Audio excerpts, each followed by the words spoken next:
about their home. I love my little fishies as they swim about their home. When the sunlight shines upon them and their colors begin to glow, I am drawn into a world where my heart longs to go.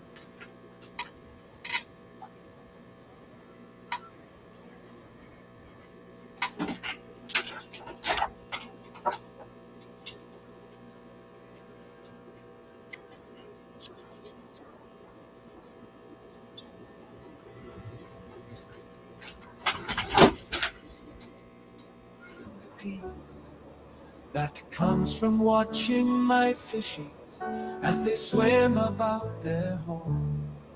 My heart is happy and I am content to sit and watch them swim. I will not be alone while these fishies are in my home. When the sunlight shines upon them and their colors begin to glow, I am drawn into a world where my heart longs to go. I imagine scenes of beauty and feel the warmth of love. I love my little fishes as they swim about their home. Well, hello. Nice to be with you. Happy to see everyone. Time to have a wonderful evening. Thinking about Dina, who is not feeling well. She's sick with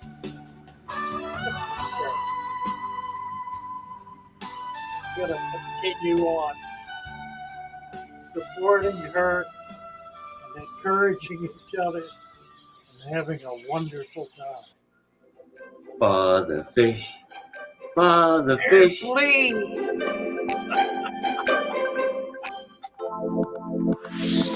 The one place to go to if you have Vic, your fish may itch, or even flash.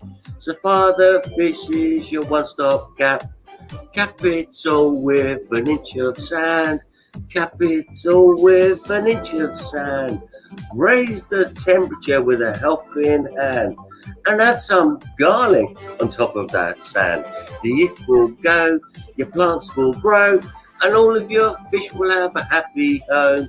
Father Fish, so Father Fish, your one-stop wonder if you keep fish.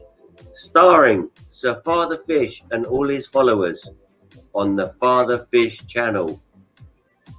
Over to you, Sir Father Fish. Well, goodness sakes, there's all that. Oh, there's more. There's so much more. You know, the great, I really ought to do this. Such great fun.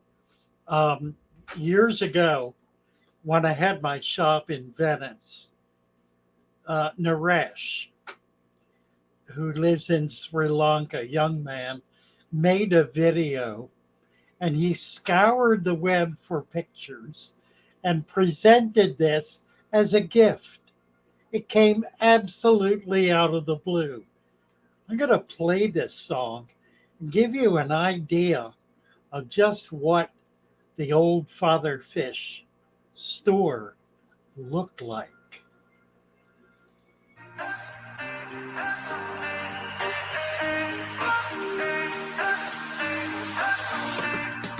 Here's to the ones that we got. Cheers to the wish you were here, but you're not. Cause the drinks bring back all the memories of everything we've been. There's the original. Toast to the ones that are there. Toast to the ones that we lost on the way. Cause the drinks bring back all the memories. And the memories bring back those. There's a time that I remember, cause I did not know the pain. When I believed in forever, everything would stay the same. Now my hope feel like December, when somebody say your name.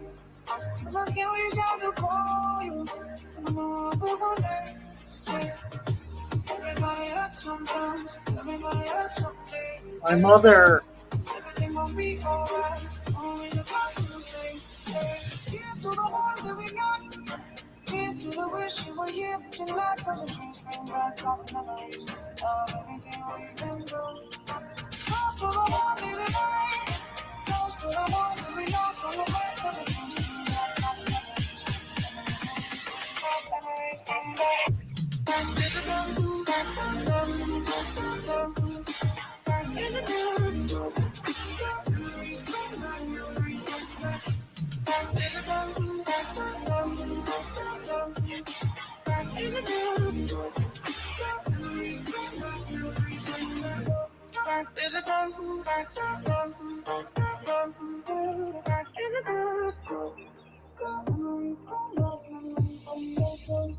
There's a time that I remember when I never felt so low.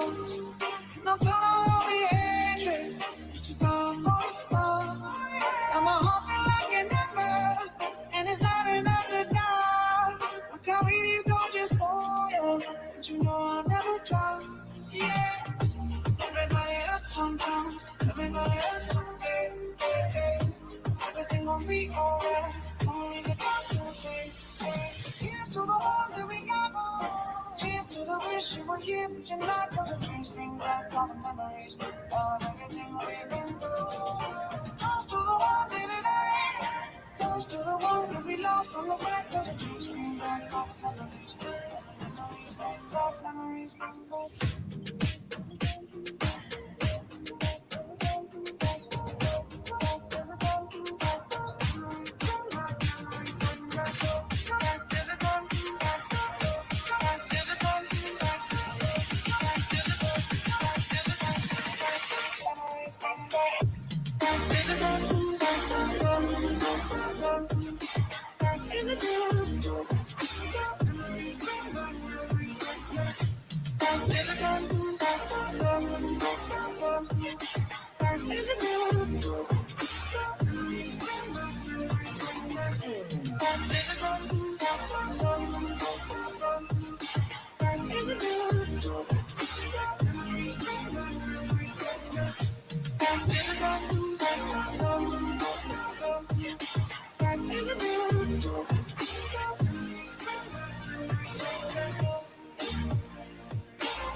All right.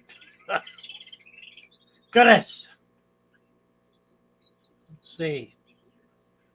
What do we need to do here? Oh, right.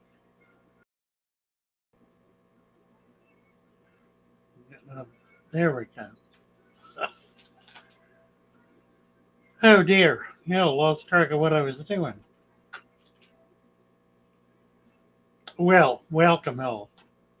We had somebody here for a moment, and I guess they went away. Well, hopefully they'll be back. We are doing show and tell tonight, so you're all very welcome to join us.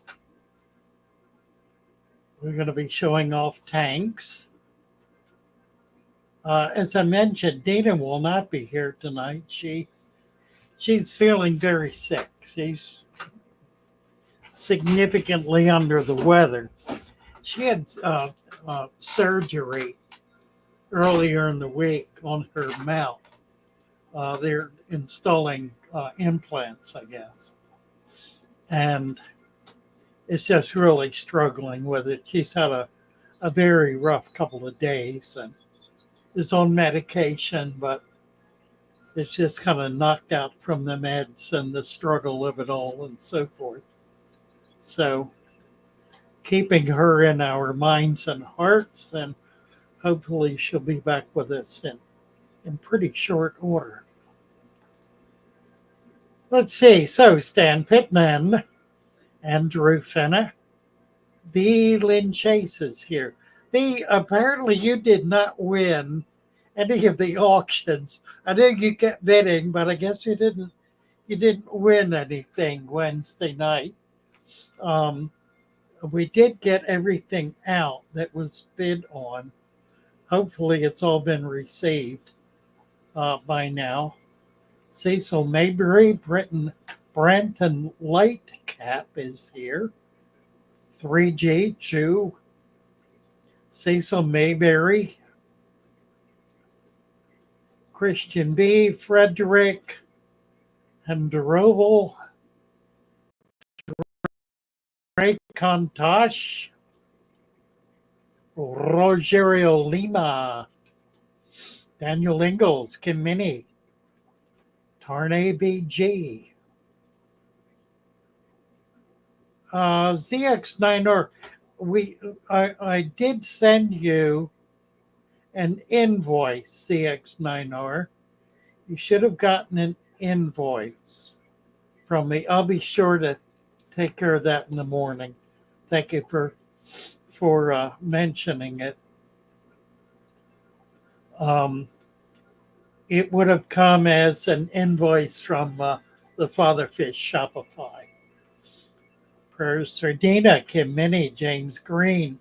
ZX9R made, he won 2 bids, lives in England, so we could not ship the fish to him, but he decided to make a gift of them to the 2 people who initiated the bidding on each of the items, which was just really an excellent idea, a wonderful and generous gift, and something that those 2 people very much appreciated. Neil says, but wait, there's more. Oh, there is. There's so much more. There is a list of music and poetry on my homepage, my YouTube homepage.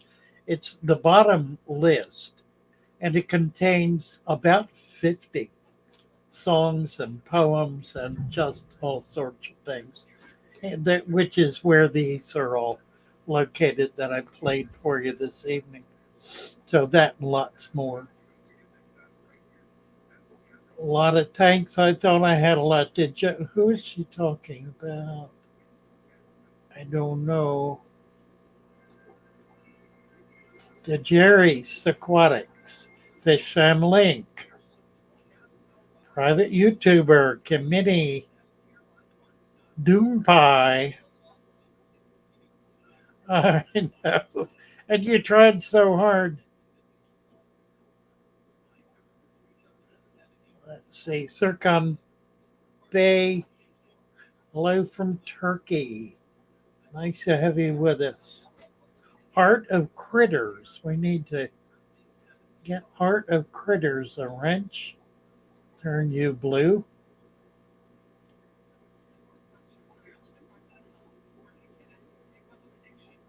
And all right. See what's going on. The book is getting very close. I'm sorry I'm messing with my nose. I think I'm getting, I have an allergy. I'm pretty sure. It doesn't feel like a cold.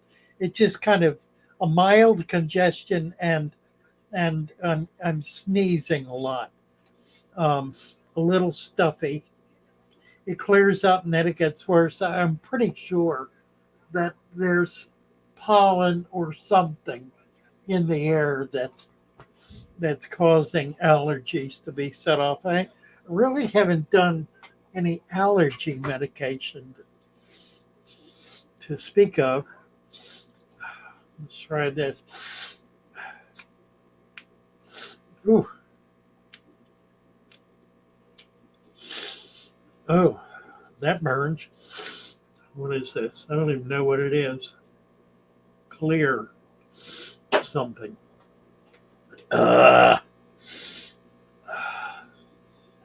I'm gonna have to send it again, I guess, because I did send it, but I'll do it again. Alex Novello. What experience I have crossbreeding fish, mollies, and guppies? Really none.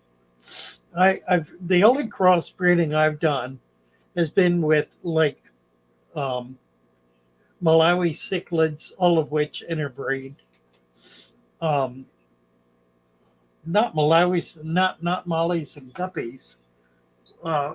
Not different species. I've never crossed species of anything.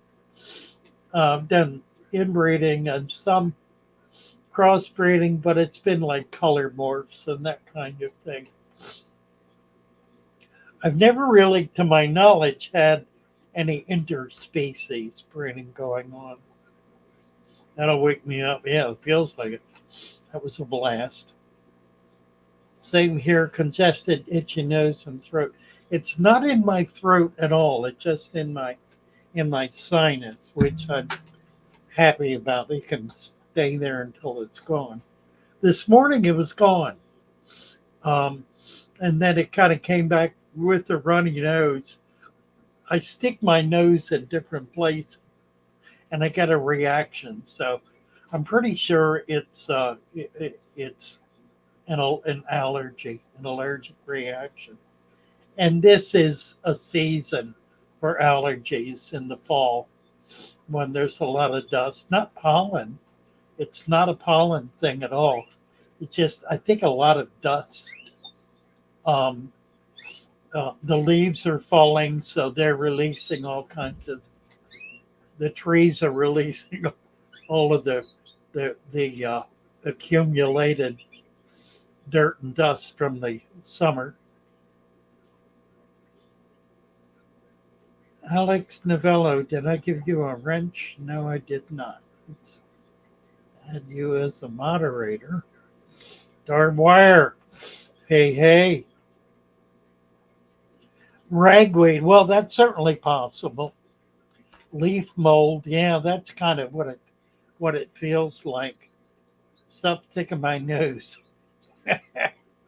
where it doesn't belong. I know. I never know though. I walked in the kitchen where I've got a bunch of plants on the windowsill there, and the window I think was open, so I got a hit of something there. Leaf mold. Brenda has a nasal inhaler. Thank you, Brenda. I will greatly appreciate that. Brenda is the woman who's in charge of our plant department. She keeps all the plants, orders them, tracks them, keeps them healthy, packs them up, and ships them out. Really remarkable. She's just absolutely amazing. Stan Pittman is here. Stan, I don't know. There we are. There he is. Hi, Stan. What's happening, Father? How are you? Good. Oh, how pretty. Got a couple of new. This is the Lilia Perugia. Is that a 39-gallon, a 4-foot wide tank? I lost him. I've been having trouble with my signal here. I think There we this go. is, I got yeah. terrible internet.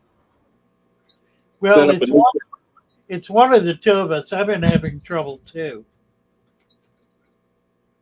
So it's likely to be me as Delta Brothers you.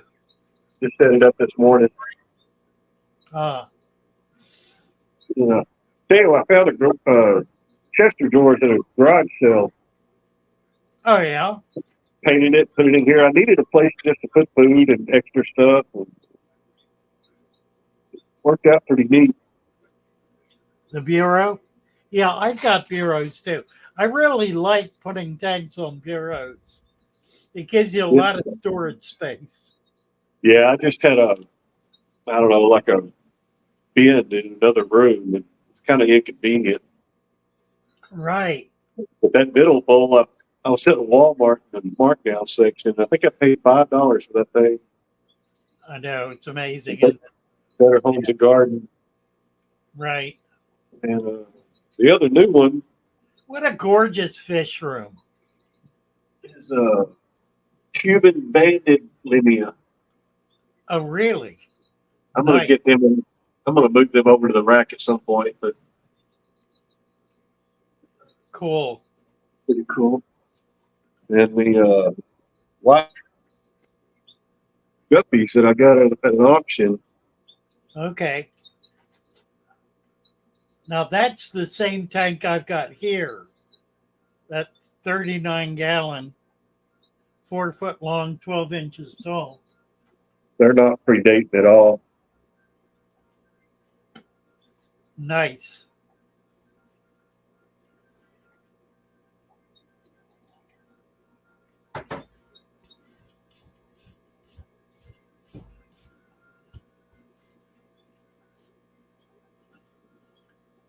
Doom Pie is saying that ragweed is bothering people in the Netherlands. That's probably about what it is. It is really beautiful room. We're Stan is, we're not keeping him up real well. He's I think we've lost him actually. Seems to be gone. Come on back up when you can, Stan. He went dead on us. Beautiful, beautiful fish room. Blind fish keeper. Goodness sakes. Well, I'm happy to see you. I met the blind fish keeper 3 years ago at Aquascaping in Orlando. He came by the YouTube table, and we had a chance to chat. I think I did a feature on him a little bit before that. He's legally blind and keeps fish, which I think is remarkable. Do you still have fish? Honey garlic is good for colds. Yeah, I'm not feeling it as a cold. It's just, so far, it's just in my sinuses. And I hope that's where it stays, that it doesn't get any worse than that. How much substrate would I use for a 3-gallon? I would probably do half an inch of dirt and an inch of sand. That would be adequate. Half inch of mixed soil and a full inch of sand. The internet got you. I think it did, Stan. Erie says, "Are you actually blind? How does that work?" Well, his wife is with him, and I don't know. He has a little bit of vision, I guess. No, he doesn't. He says, "I'm completely blind. Don't see anything. Still find my way around my tanks. Do almost every bit of the work myself." Absolutely remarkable.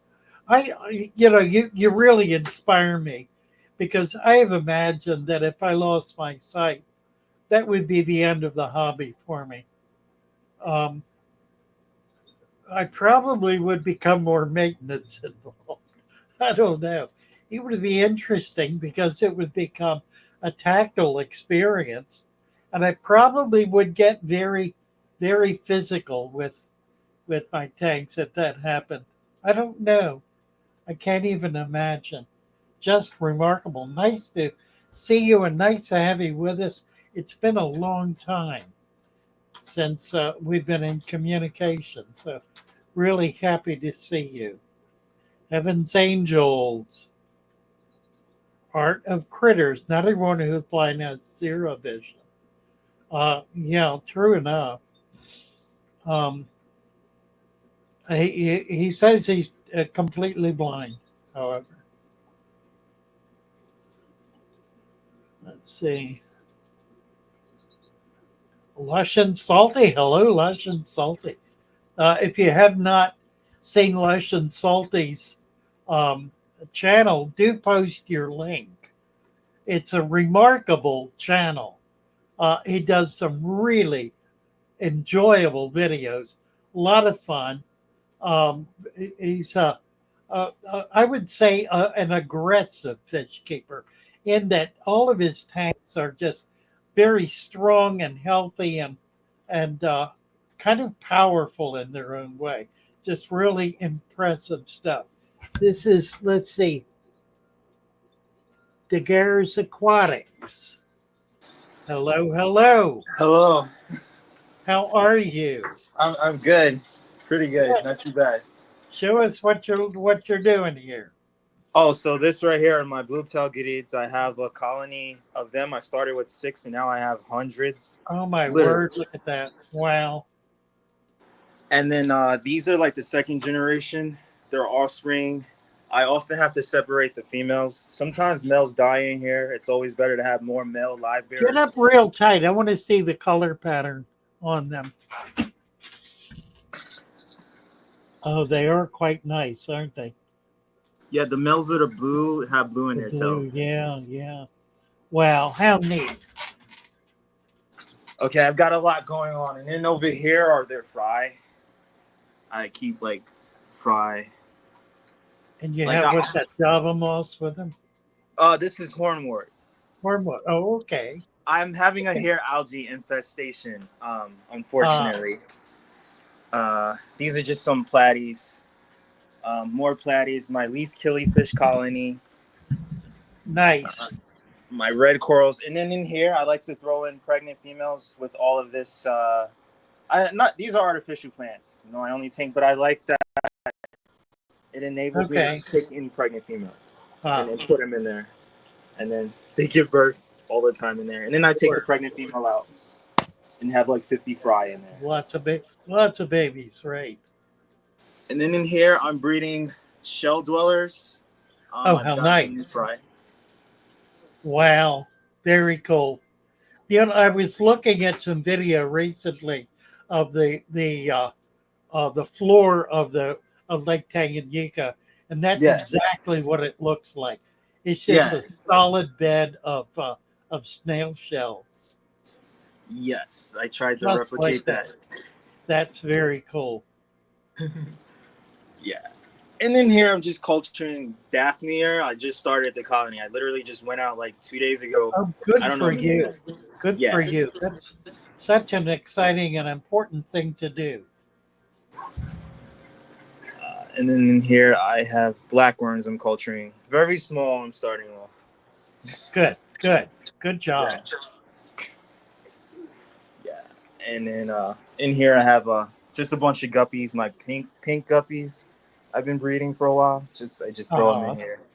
Pretty. Yeah. And then down here are some peacock African cichlids. These are where my coals also go. Like if my good eyes had like bent spines, like the Fryaborn or anything, I put them in here. Okay. With these guys. Yeah. Cool. Yep.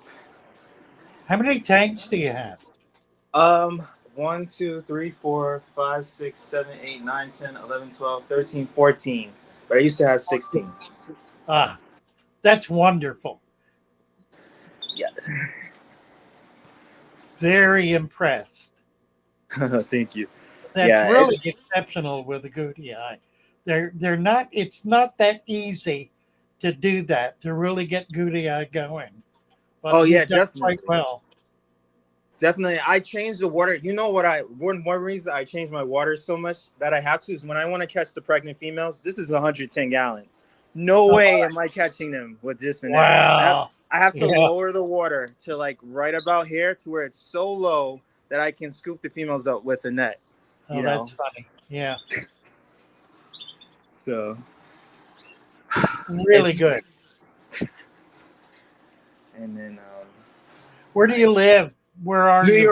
New York, USA, New York. Where? New York City or upstate? New York City, Manhattan. Oh, really? In Manhattan? Wow. Yes. How neat.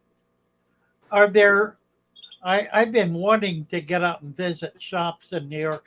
Are there still good shops in New York City? It's been years since I was there. To say, here and there, but you still have to be careful. A lot of shops still, have fish. They don't. You can tell when fish are not looked at, like when they have ick. I take the advice, if one fish has ick in a tank, then all of them have ick. Oh, absolutely. Yep. Here and there, but the smaller shops are better than the big chains, I would say. Well, that's always true. Yeah. Absolutely. Yeah. Very nice. Thank you. Oh, and then down here, I felt I like platies. I don't know. I'm currently breeding some blue wag platies, and then I have a couple in here. Okay. Yeah, I got platies too. I like platies too.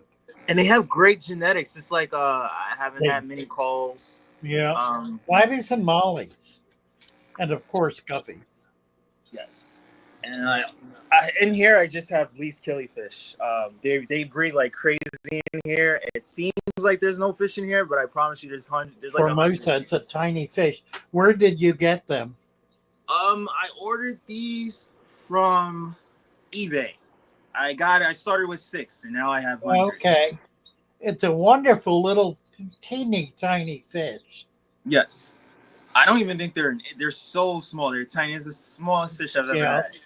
The males are like half an inch. Yeah, and the females are always pregnant. I mean, always pregnant. I swear I have a birth every day in this tank. That's always true. Pregnant.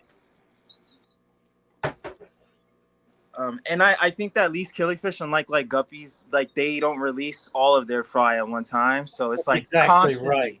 Yeah. They're spawning every day. What a great collection. Thank you.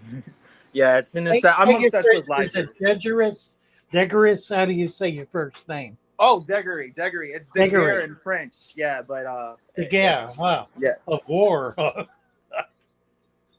Degarry. Well, nice to meet you. Nice to meet you too. Thank you. Of course.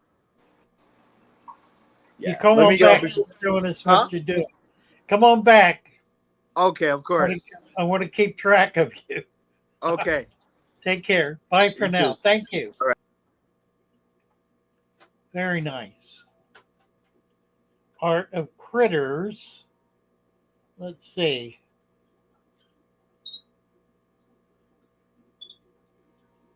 Bon oui. Cornwall, shrimp are like piranha. Oh, Darbwire. Other fish product idea. Dissolving packets with your supplement that can be pushed under the sand for established tanks. Freezing in water melts where I get it under. True enough. Yeah, we need to find a way to work on that. A dissolving packet. Like a gel pack. Huh. We'll get Brenda working on this. She's the genius with packaging. She packages and sells all manner of things. Of dissolving packets like the soap container. What are they called? That the big ball that has soap in it that you throw in the washing machine that dissolves. Very nice. Erie is going to patent it. Cornwall, they sell the packets in UK angling fishing shops. Use them for getting fishing bait to the bottle. Interesting. Capsule pills. Well, like root tabs. Yeah, that's kind of small though. We need something bigger. Something that'll hold like an ounce or two. A gel cat or a gel, like a gel pack, like some kind of a. That's actually a really, really good idea, and would allow us then to get nutrient into a substrate without affecting the water column. So if you did that, if you have gravel, put some of those in the gravel and then cap it with sand. That would do it. NC is here. Hello, NC. Hello, Look Father at Fish. this. Look at this. So I'm back at the fish store as usual. Right. Well, I didn't think that was yours yet. Are you going to get any axolotls? Soon. When I get the 40-gallon, I'm getting. Oh, nice. Okay. So today we're gonna do a little feeding. Oh, wonderful. So we can. Worm, good. Yep. So everyone at home can see how remarkable creatures these guys are. They are indeed. Look at that. Got them. They suck them right up.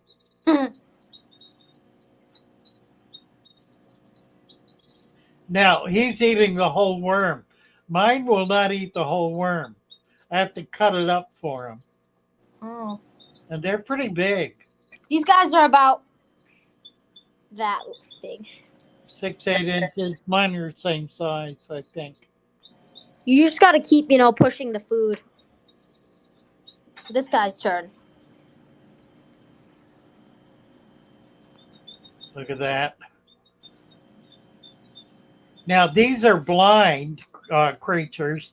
Their native environment is underground caves, underground lakes. They come from a single lake under Mexico City. Lake Xochimilco. Yeah, I think they're extinct in their natural environment now, but they're in such huge numbers. Oh, that guy missed it. Let me get it for him. They could be returned if that environment ever got cleaned up. There are enough of them now bred in captivity to be able to replenish that.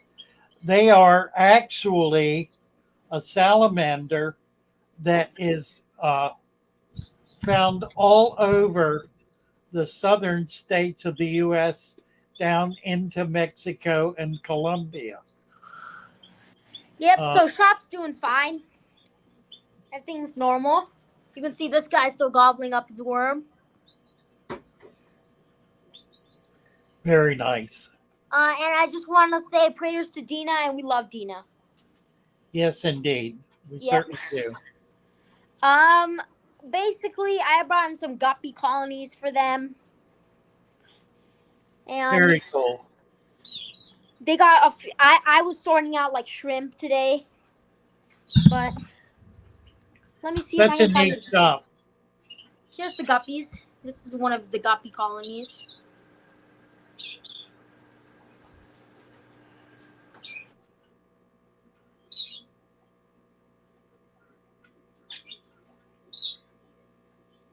I have, I don't know whether that's me or him, but we just lost NC. Give him a check. Looks like he's not coming back. I think we lost him. See, I've still got him down below. If he comes back up, I'll pull him back up. See if he's able to get live again. Looks like he's frozen.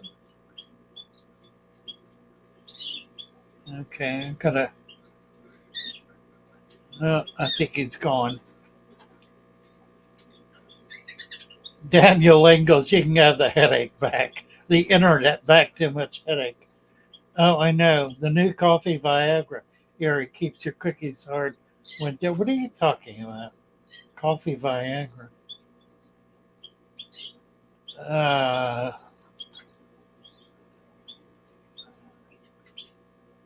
Arto FC, Art of Critters. It says, who is this? Alexander. Hey, Hello. how you get on? How are you? Not too bad, not too bad. Nice to see you. Good, good, good. What you got to show us? So I'm getting some seems to be a problem with this. Well, we have you. I can see you. You just went dark. There's the fish tank.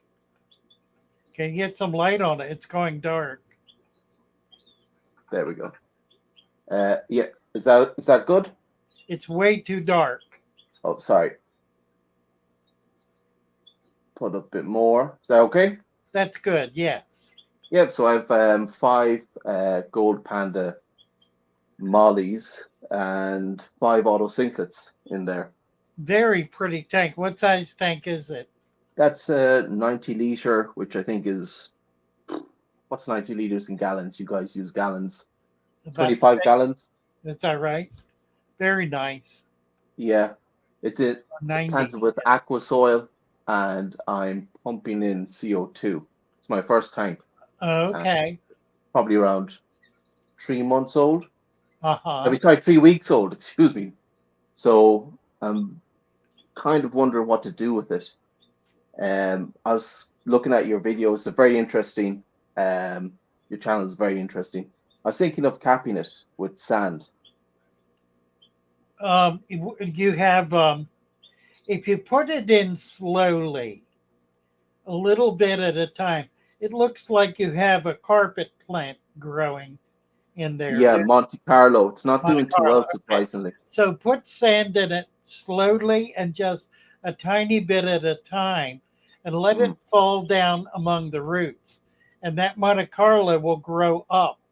You'll be able to get the substrate deeper and still be able to keep that carpet.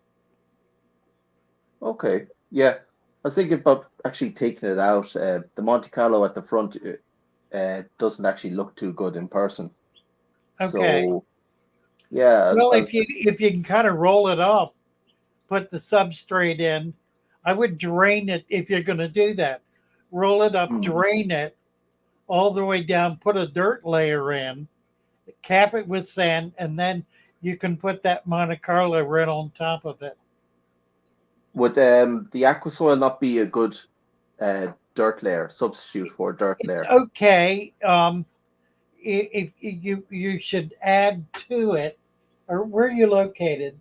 I'm in Ireland. You're in Ireland. We have a supplier in Scotland who can supply the supplement, which is really all that you need. Okay. And you could add that in, and then add that right into the aqua soil, and make it a little deeper, and then cap it with sand. It is important to cap it with sand because that holds all the nutrients in the substrate. Otherwise, they wash out into the water column. Well, that's what's happening now, and my pH has dropped right down. It's probably down below 6.4. I don't even know. Wow. My test strip doesn't have it any. It doesn't go any lower, so I'm quite worried about that, which is why I'm thinking of going with a sand cap to lock in those nutrients. It's a good idea.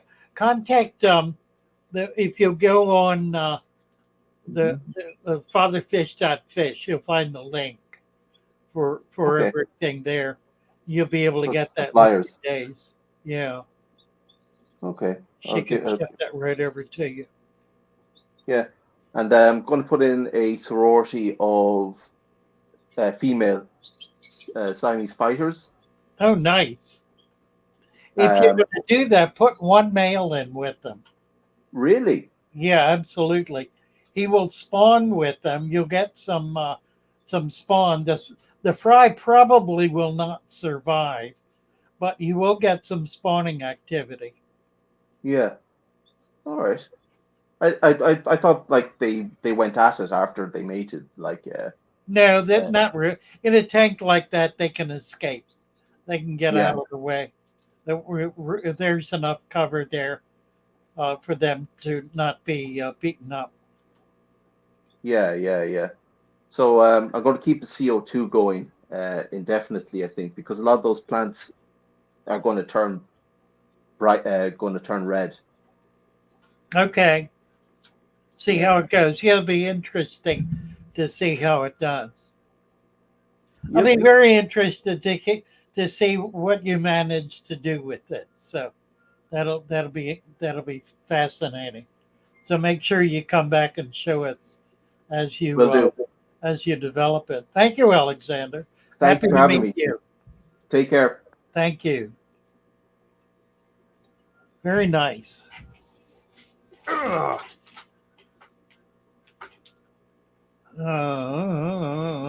What else is going on here? Shine on. Shine on. Can I pay through Super? No, please don't. YouTube takes 30% of that. So I will wind up with substantially less than otherwise. If you can get on the store, you can make the donation through the store.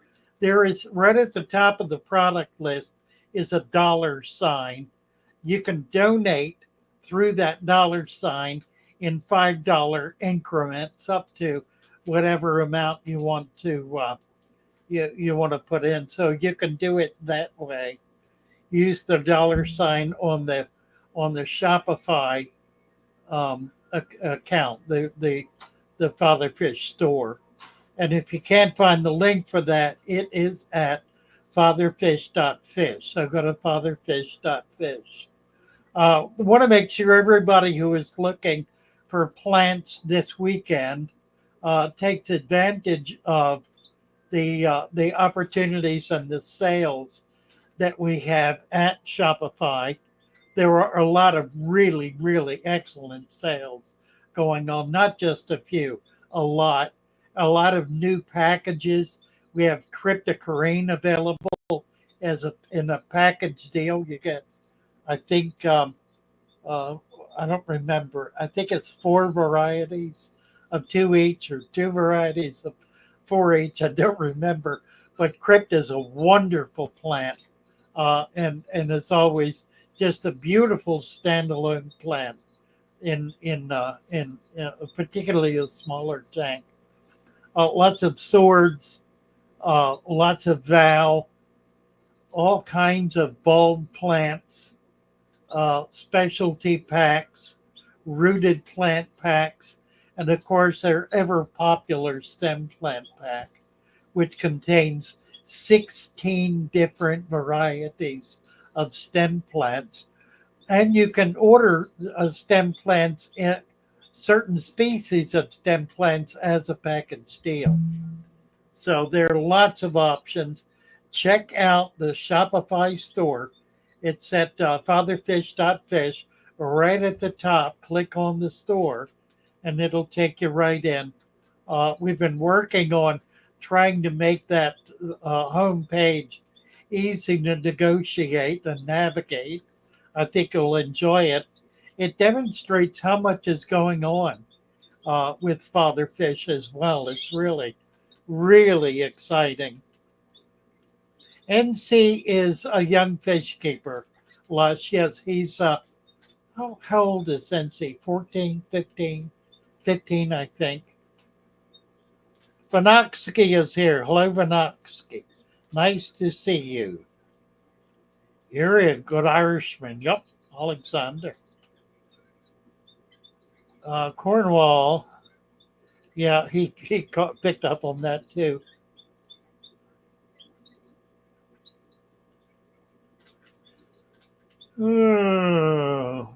Yeah, really. But you can do that easily on Shopify. Just click on the $sign, and it allows you to buy to pay in $5 increments, and I'll know what that is.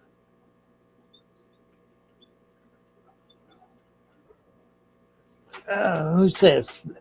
The prodigious is up. Hello, hello. What's up, guys?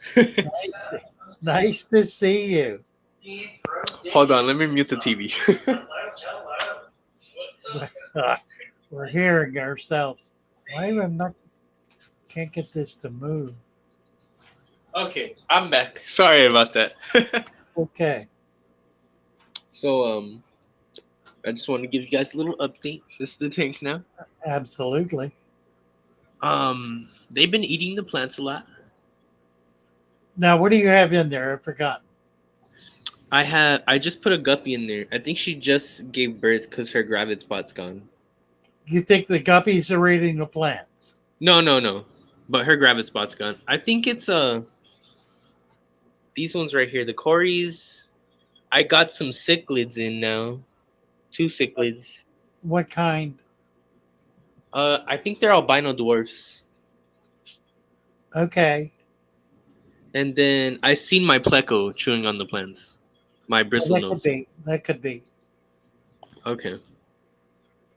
Well, other than that, everything's fine. Like Wonderful. Well, it looks great. You're doing Yeah. well. Everything looks healthy. Great. Nice. I did have some questions about the cichlids. Like, Sure. are they supposed to be so twitchy? Like, Well, I don't know. What do you mean?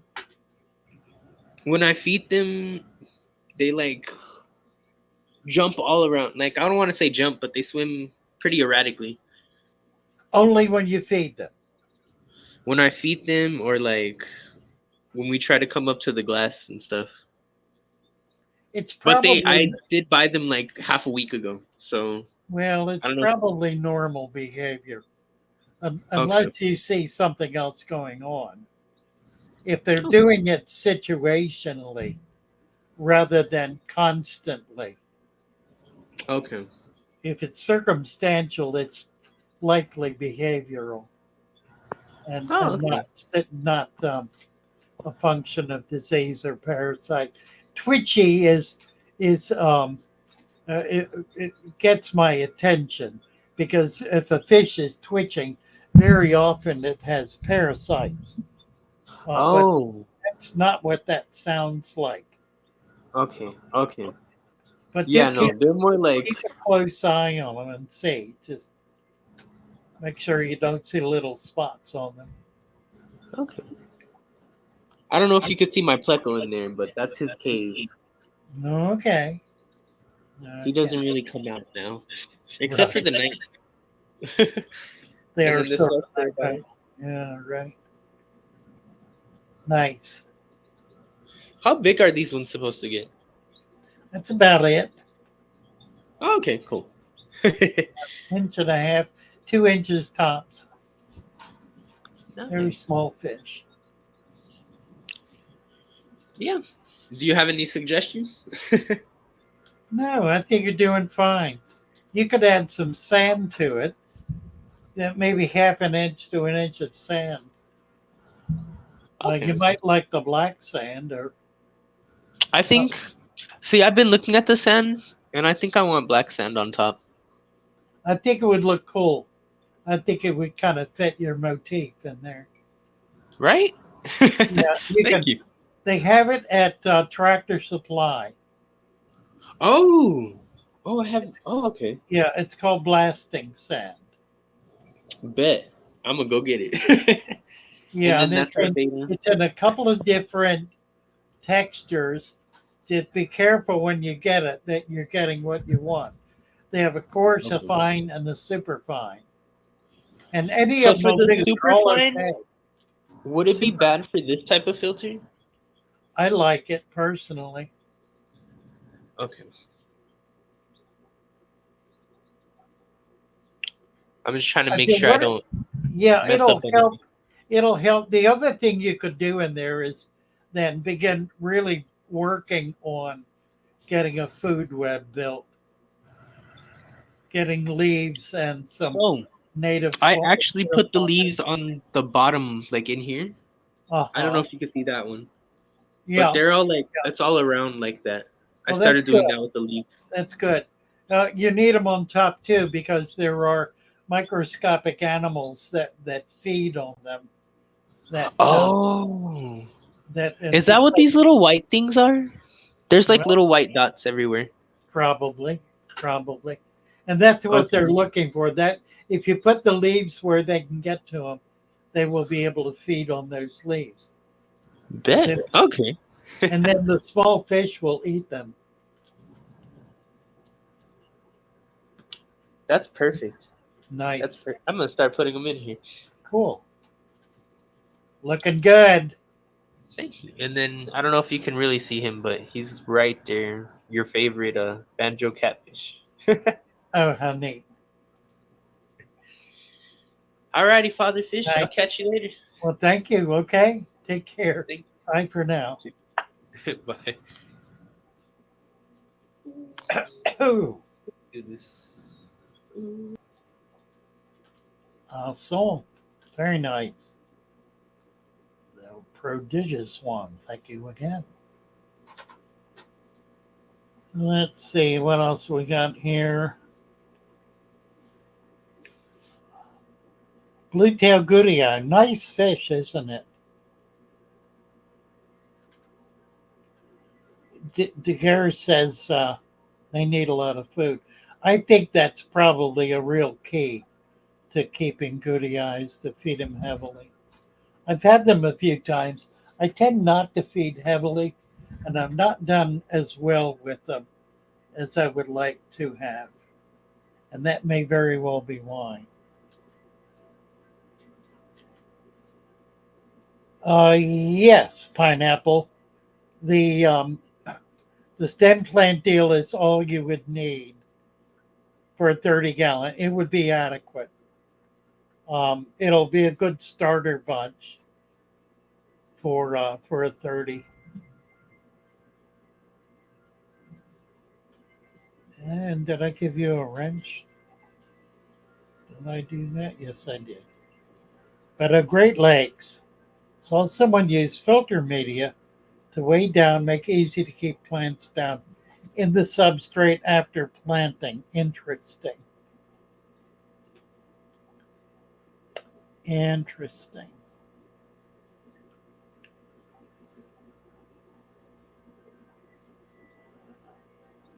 Shine on. Shine on is suggesting some rooted. In a 30, I would agree. Some Vallisneria would be good. Okay, get a group of Vallisneria along with the stem plant pack. That'll be a good mix. They'll do well together, and you'll get really good growth that way.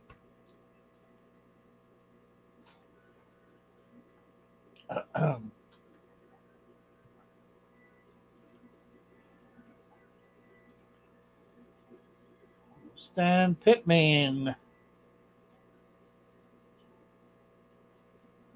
Bernardino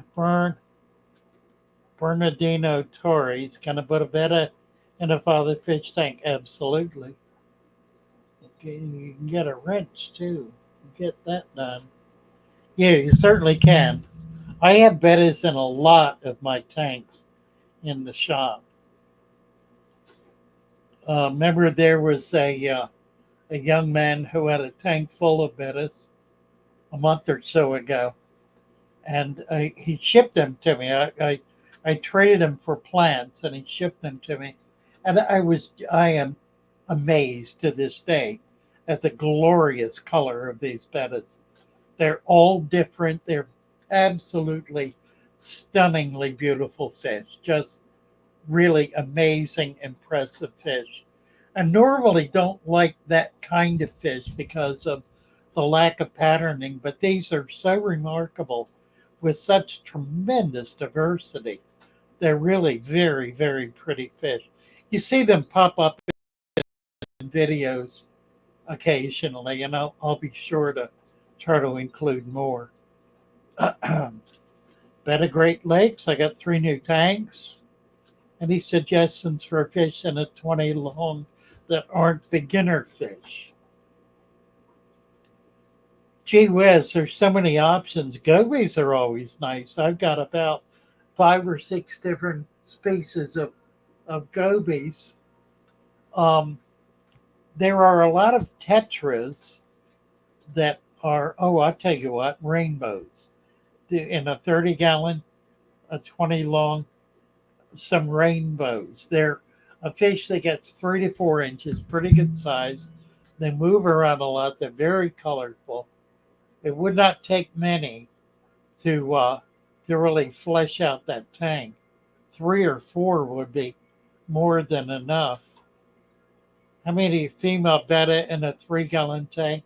You could do half a dozen. I would do probably 2 or 3 uh, more if you want. It doesn't, you're not really going to stress them because they're air breathers. They're not dependent on the oxygen level of the water. They come to the surface to breathe. So you can have more of them in a tank.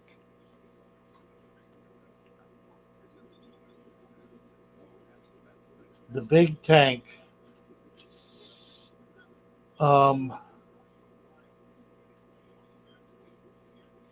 That was not John. That was a young man who died in a car accident. A man I was very close to. I really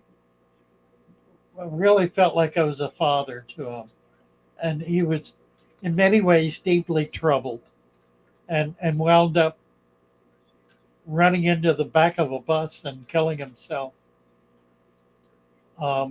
Very, very sad. Just a vigorous, intense, brilliantly attractive, strong, vital, tall, good-looking guy who just struggled to do anything meaningful with his life. Always wanted to, and never seemed to manage to pull it off. And then he died. It was really quite sad, and just kind of broke my heart because I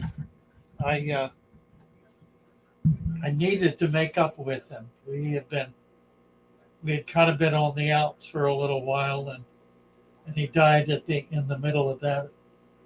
It just probably more than anything else really broke my heart to having lost him.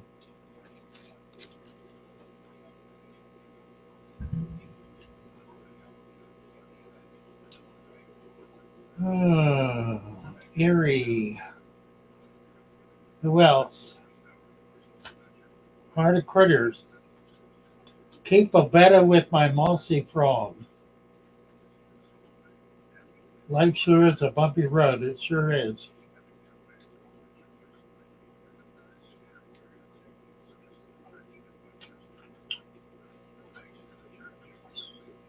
What else is going on here?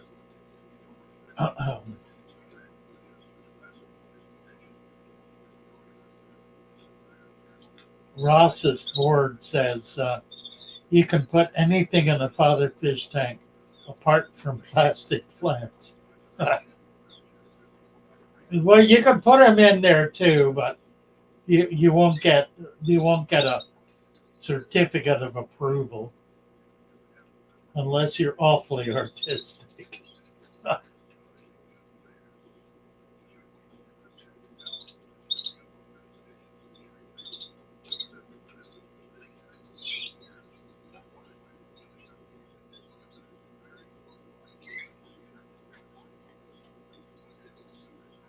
All righty. So again, make sure you guys get over to Shopify. Let me see if I can post that link. If I can do that. Whoops. Wrong link. Doobie-doo. Let's try this one. The fatherfish.fish link. Well, there it is. I mean, it is what it is. That's fatherfish.fish. And right at the top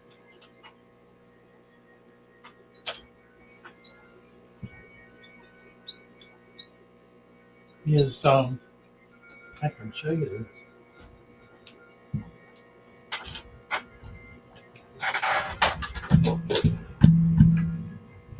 Tangled up here. Boy, I'm really tangled up. I'm going to get this untangled.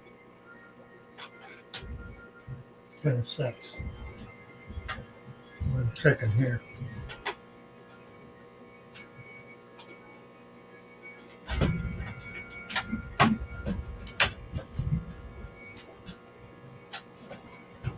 There we go. This is the home page of fatherfish.fish. See right there.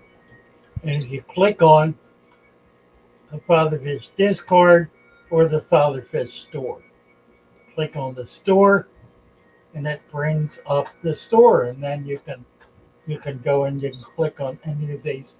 The catalog right here at the top where it says catalog product, scroll down, there's the $sign first thing. Click on that, and it allows you to reimburse in $5 denominations. So that's how you do that. Real simple. But these are some of the deals we have. We have a specialty plant pack, which has 18 varieties of anubias, ferns, mosses, bulbs, floaters, all kinds of sea-free hardy plants. And then soil for a 10-gallon, a 29, and a 55-gallon tank.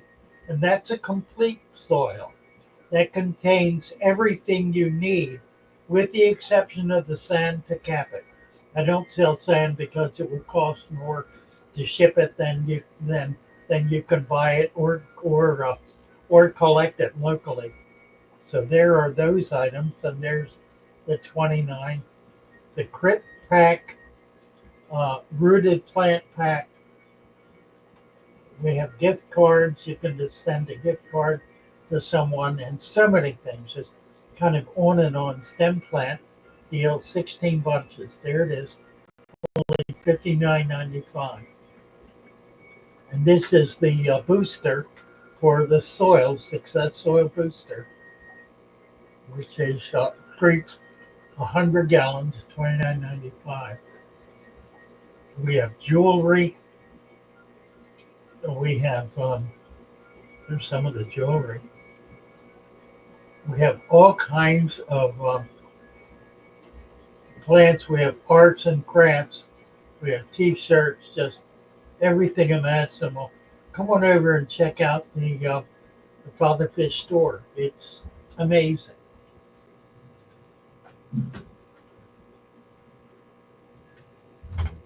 Let's see if I get this thing aimed right now. Probably don't. Oh.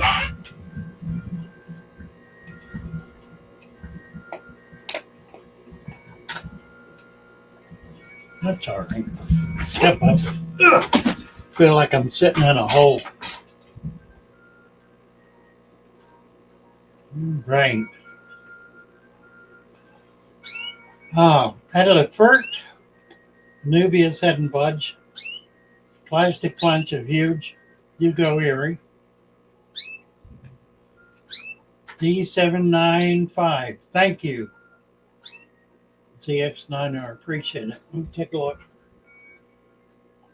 I can look at this.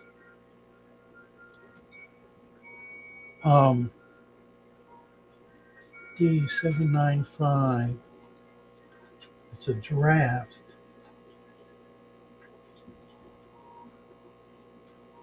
$795. Oh, that's the invoice, right? We found the invoice. Very good.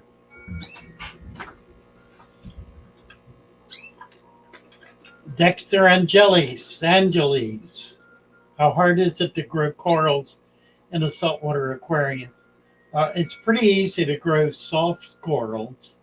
Hard corals are another matter. You need to have a very strong source of calcium going into the tank on a routine basis. But soft corals, if you stick with those, they're really pretty easy to grow. It's not a problem at all. Heart of critters. Are we planning on shipping to the USA? Well, who are you talking to, Heart of critters?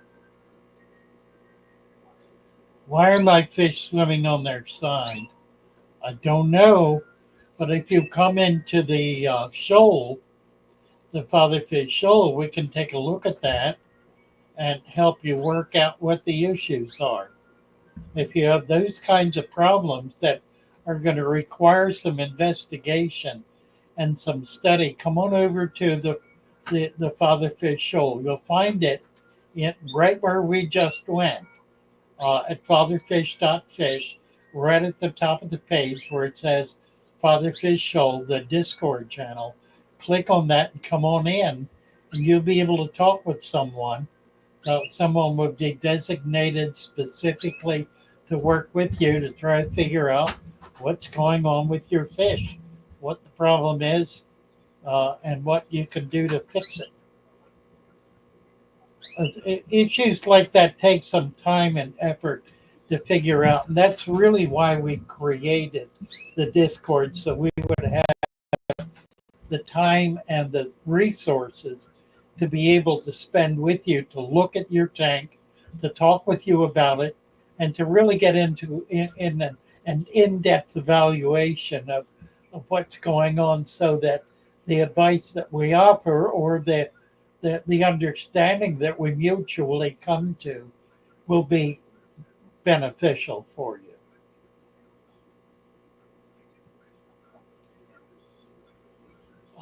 Daniel says Father Fish ships in the U.S. Yeah, I'm shipping constantly. I ship over 100 orders a week. Shipping all the time. Every day I ship. Thank you, Zeos. That's very nice. I appreciate that. Thank you very, very much. Joshua Eustace. I was wondering, can you mount an orchid over an aquarium and have the roots in the water? The roots don't want to go in the water. They will rot in the water. They're really not roots. There are some orchids that have both roots and tubers. Some of the ground orchids actually have roots, but you can suspend them over the tank, and the humidity coming off of the tank will be very beneficial. Yeah, I do ship all over the U.S. U.S. and territories. I ship to Guam, Hawaii, Alaska, and Puerto Rico. Alexander Bodenko. Dear Father Fish, I've been following you for a long time and established a natural tank, but unfortunately, I'm having a hard time keeping live plants. They die fast and not growing at all. Probably your soil is depleted. You might consider purchasing some of the supplement and freezing it into cubes and getting it into that substrate. We were just talking about that a little bit ago in terms of figuring out a way to encapsulate that so that it could be slid down into the soil. I rather believe that your soil is depleted. The supplement will overcome that. You could put root tabs in it. Only do it one time. If you do it more than once, you will break down the ability of the plant to function and grow normally. But it may provide the immediate nutrient that your plants need right away. So that's a possibility as well. Let's see, Joshua, let's get you a wrench.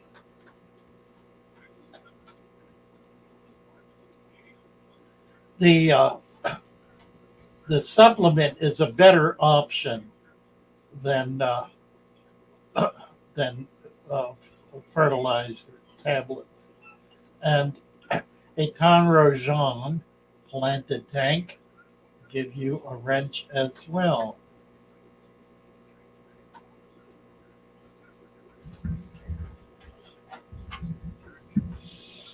Cinnamon, hello, Cinnamon. Yeah, I do have dirt for 55. Cinnamon, yes. You can do either. The dirt for 55 is cheaper than buying 220s or 225s. So that is listed on the website fatherfish.fish, and then going into the Shopify, and you'll be able to find it there. It's right at the top. Stan Pittman, Alexander, check your hardness. You think it could be too hard? Certainly possible. Private YouTuber saying thank you to Stan.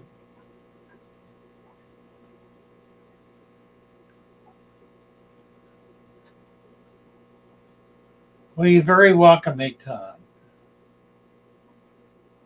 What else is here?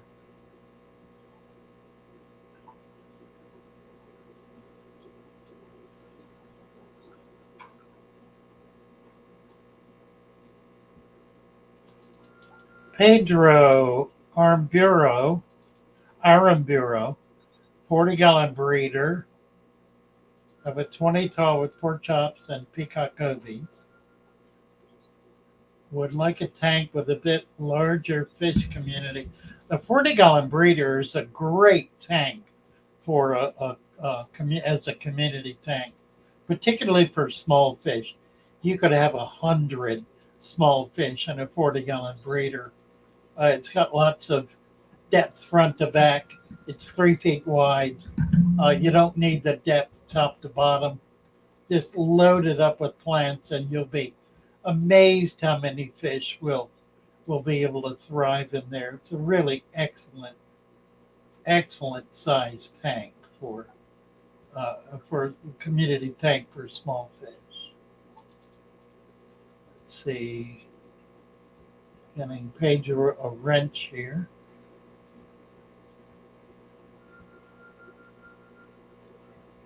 African cichlids. I would not do Africans unless you want to do Tanganyika and do like shell dwellers. Like the shell dweller tank we saw a little while ago. That would work pretty well. But if you want a community tank, for Africans, you need a minimum 55. I would not try to keep a community of Africans at anything smaller than a 55-gallon. That'll allow you to keep a dozen to 15 or so in pretty good shape.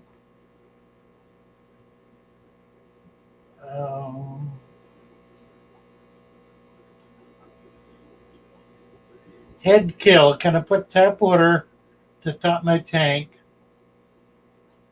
Yeah, generally speaking, your tap water is the safest water to use. You definitely want to do that routinely. What's going on here? There we go. Getting a wrench for head kill.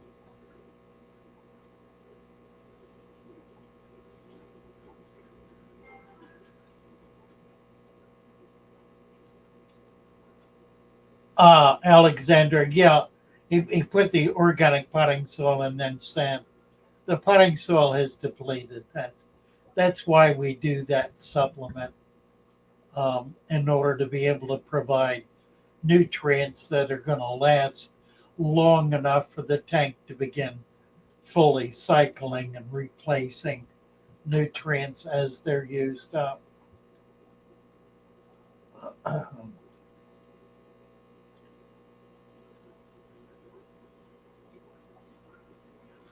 Yeah, good point, Doom Pie. If you have not subscribed to the channel, be sure to do so. Otherwise, when you come back, you will lose your wrench. It won't be there anymore. We'll have to get that. We'll have to do another one. So be sure to. Well, you simply need to register as a subscriber. Subscribe to Father Fish. Get us up to 300,000. Our next goal is 300,000. It's going to take another 5 months to get there. We're doing about 5,000 a month. Greetings from Argentina, from Augustin Bonaveri. Thank you very much for all your teachings. Delighted to have you with us, Augustin. Dexter, do we need soil from mangrove forest? Top it up with 2 inches of sand to build a saltwater aquarium with salt corals. I'll tell you what, the mangrove, the very best saltwater soil in the world comes from mangrove forests in the northwest of Australia. Mangrove forests in general have the richest soil of any other saltwater body of water. So yes, absolutely. Collect some of that, cap it with sand, and cap it with native sand.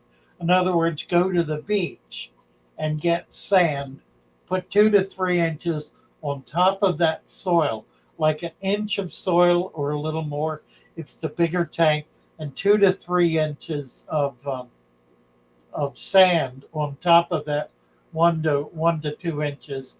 You can even mix it a bit. It'll work out really well, and will create a very, very strong, healthy saltwater environment. It's really an excellent way to proceed. I should have someone dig up some mangrove soil and ship it to me. We do have some mangroves here in Maryland, I think. I'll have to look into that. Not in saltwater though. We have freshwater, and I think they're not mangrove actually. I think they're cypress. We have mangrove cypress. I mean, freshwater cypress. That's in some swamp areas. I don't think there are any mangrove in Maryland. The bush that I put in the big Amazon flood tank is marsh bush from the Chesapeake Bay that died many years ago and has been beached for Lord knows how long, 20 years or more. So I was able to pull it out, bring it back, and establish it in that tank. It's doing pretty well.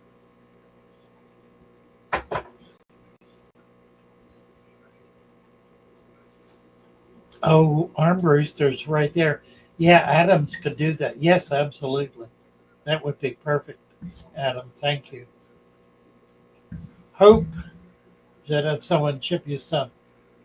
Yeah, that is a great idea. It would help me get the saltwater back up. Somebody asked me about the saltwater tank, the big one. We broke it down. And we broke it down for a couple of different reasons. It did crash. We had a power head go out, and it was a critical power head. And in a matter of hours, everything was there. It happened overnight. We cleaned it out, let it sit. It cleared up. We could have put things back in it, but the more we thought about it, it's the major tank in the shop, the biggest tank we have. It's only a 120, but it's the biggest one we have, and we're strictly freshwater. We're not doing any saltwater sales, any saltwater tanks. There is a very high quality saltwater shop within 10 miles of us, so it doesn't make much sense for us to try to do that. So we decided to not do that.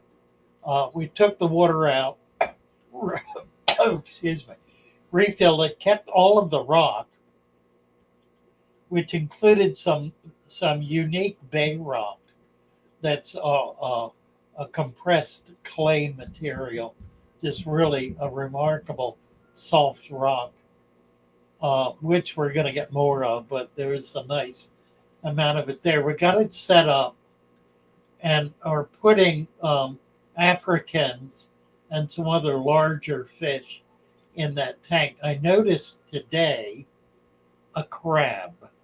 There is a crab alive and moving around in that tank. A little one, he's about an inch long. Um, just really kind of surprised me because that tank went through a complete breakdown. We didn't take the sand out. It was under the sand, obviously, and it survived now in the freshwater, which is very hard. We didn't because we didn't drain it. A certain amount of that salt water remained in there, and I guess it's enough salinity to be able to keep it going.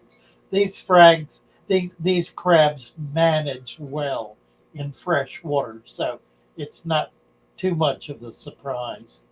It was just a surprise to see that anything lived through that catastrophe we had.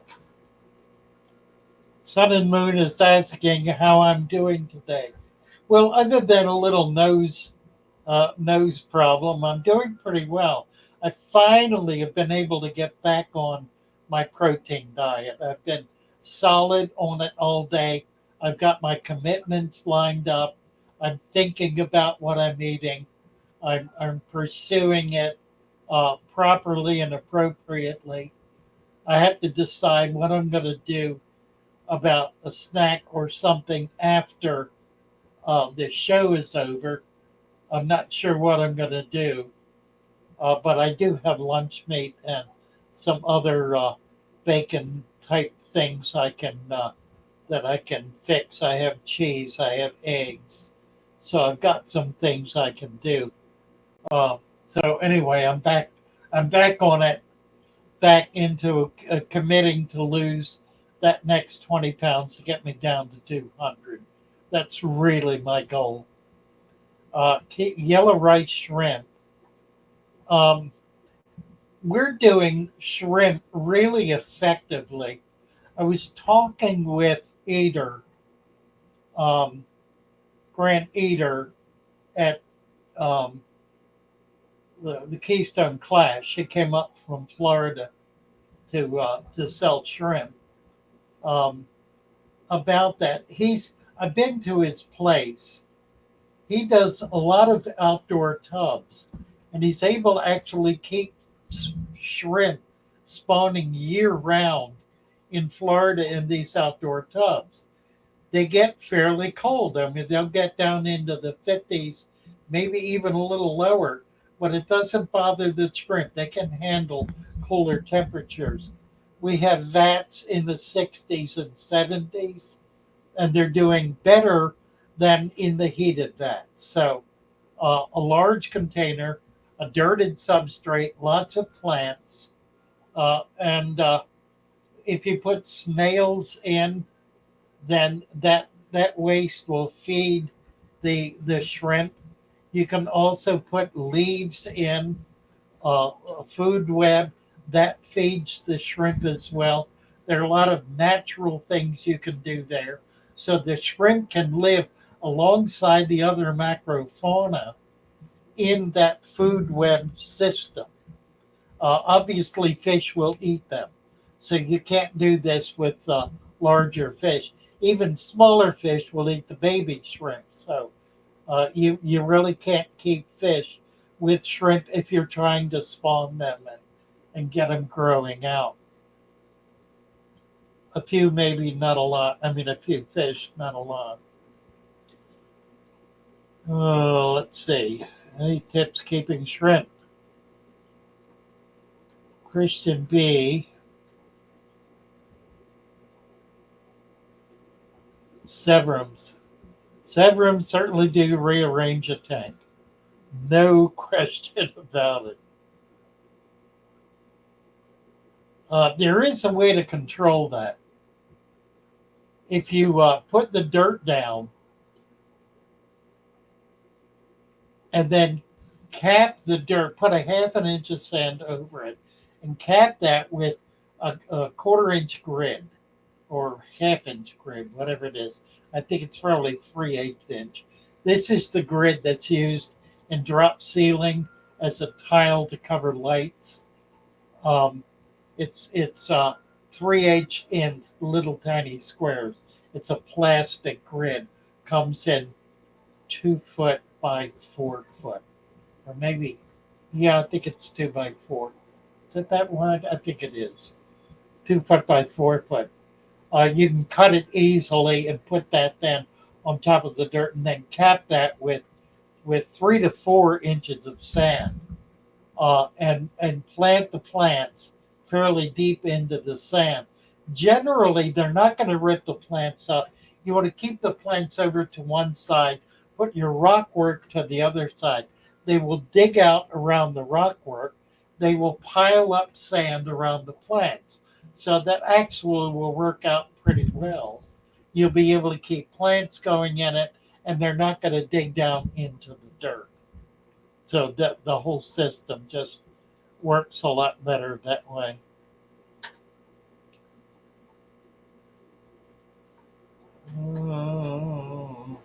Can water primrose be used as a floating plant? I don't know. Cinnamon. Water primrose.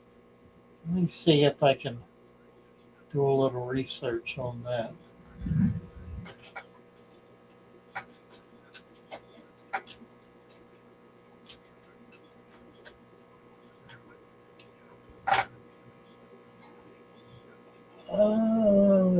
I would say so. It may need, yeah, it has the yellow flower.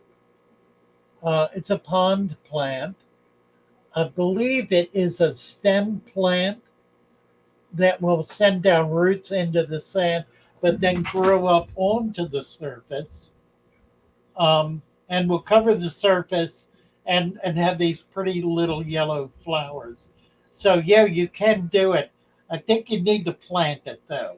I think the roots need to go down into the soil in order for it to really be able to live well. But it comes up to the surface. A lot of stem plants do this. They actually want to grow out of the tank or out of the water. That once they get up above water, then they really begin to grow more vigorously and will then flower. They're not going to flower underwater. The flowers in these stem plants, all that flowering always occurs above the water level. So many of the stem plants are in fact bog plants that start out in the water, grow out of the water, and flourish above the water level. Some as floaters, and some simply as plants growing up out of the water. So once they start getting to the surface, you don't want to trim them. You want to let them go. The difficulty with this is once they do that, then they're going to drop the leaves that are in the water, because those leaves are less productive to the plant than the ones that are above the water, which are able to take in more air and more sunlight, get more energy. So you will find stems then. So you want to do this in fairly discrete environments where you'll have them maybe in a corner growing out, and then something in front of them in the tank that's going to cover those single stems going up. Daniel Ingalls keeps cherry shrimp at a 15 with snails, getting to be a lot of microflora and fauna as well. Yeah, that's right. Baby shrimp are nearly microscopic. So small fish, even guppies, tiny fish like that are going to eat the baby shrimp. Absolutely right. Who is this? Louie from Australia. Nice to see you. And we're going to make a moderator out of you somehow or other.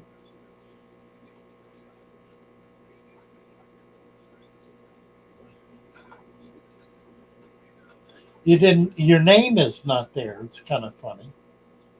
Sarah Montgomery, are there any plants that would grow in a brackish tank?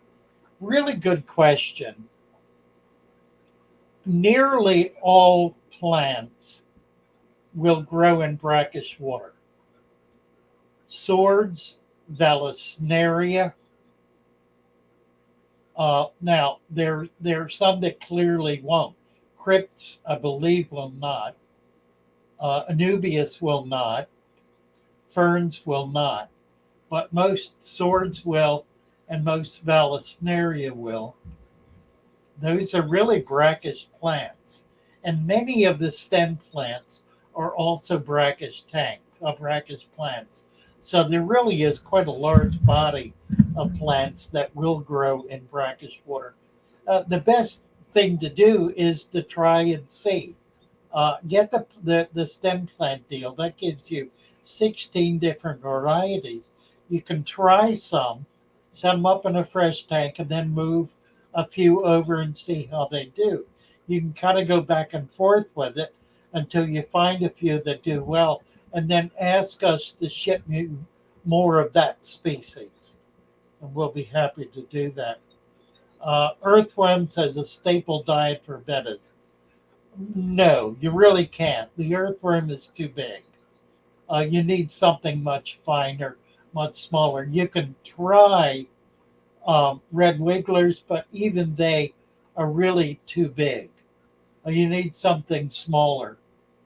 You need a cultured worm, like a white worm or that kind of thing. Or I'll tell you what's really effective is buy a few shrimp, like a quarter of a pound of frozen whole uncooked shrimp.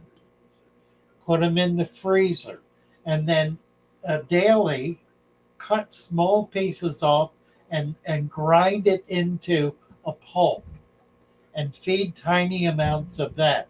It's an absolutely perfect food and is precisely what the fish eat in the wild.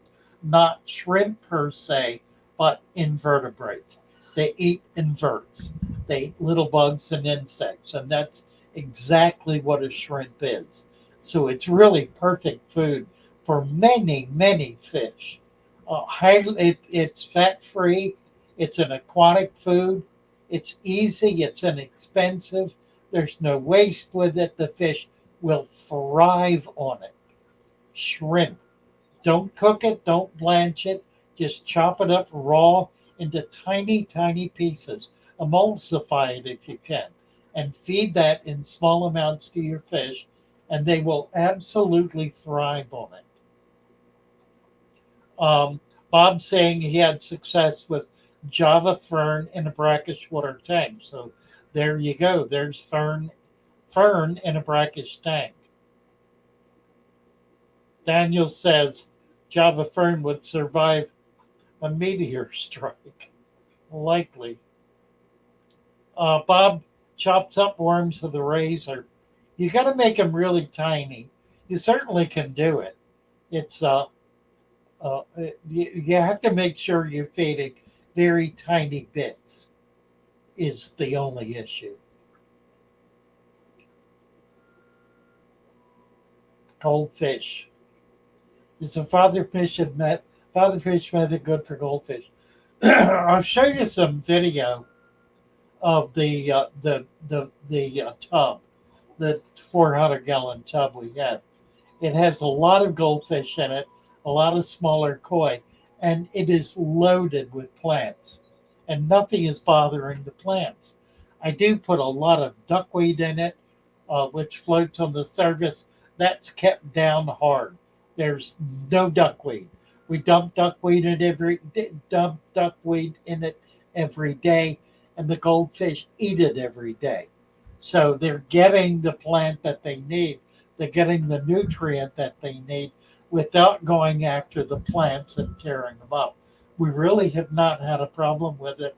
But I've got a lot of plants in there. It's not a few. I'll do a video and show you. In fact, I think I can get my GoPro down in the water to be able to do some video of that. That'll be neat too. I'll try to get that this week. That'll be very cool. Rock piles. 3G is saying to private YouTuber rock piles. Would the shrimp trick work with bettas? I don't know what that's referring to. Cinnamon. Yeah, do try it. I'd be real interested. We have not carried it. It's a bog plant. We can get it. I haven't carried it, but if it works out well, I certainly could do that. Would like to. It's a pretty plant. Can I take off the filter in my 3-year-old tank? What I would do if you've had it running constantly is just pull the filter material out of it and let it continue moving water. Moving water is really important.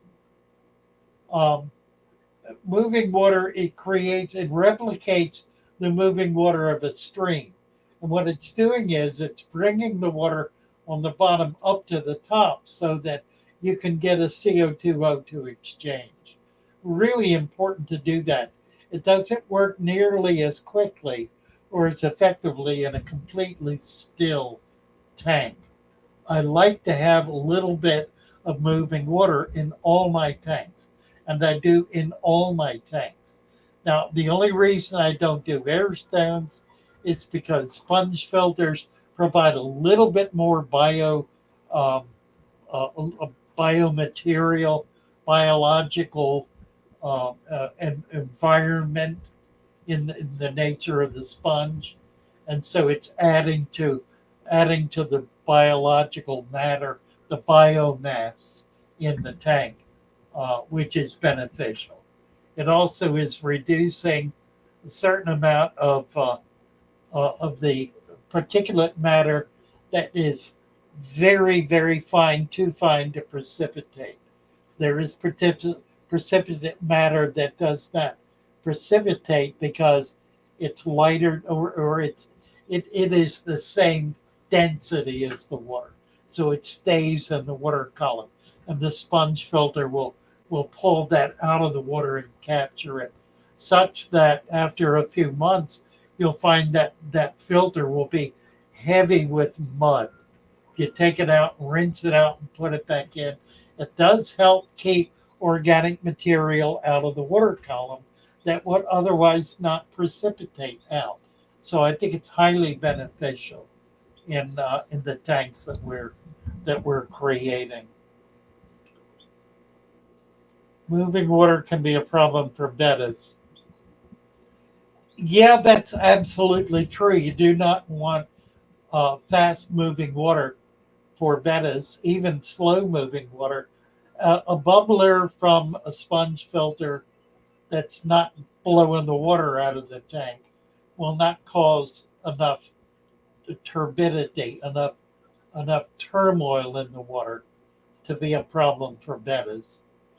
Just like a slow boil, a slow kind of bubbling, and they'll be fine with that.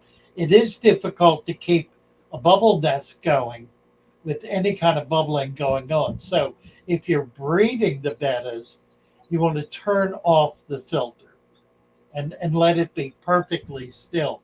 The bubble nest will hold up better, and the male will be able to do better in managing those fry and the eggs once they're laid.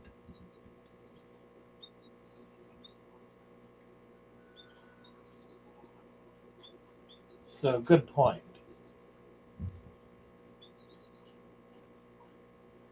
George, hello, George. Does George have a wrench? I don't think so. Need to give George a wrench. Just got my plants from you 2 weeks ago in my tank. They're great and thriving. Wonderful. Glad to hear it, George. 40 the alpha. Can I take off my filter? Let me give you a wrench. We did deal with that issue. Daniel Ingalls, if you have certain big plants like Amazons, the goldfish can't do much because they're rooted so deeply they can't pull them out. That and Vallisneria also. They don't do much to Val.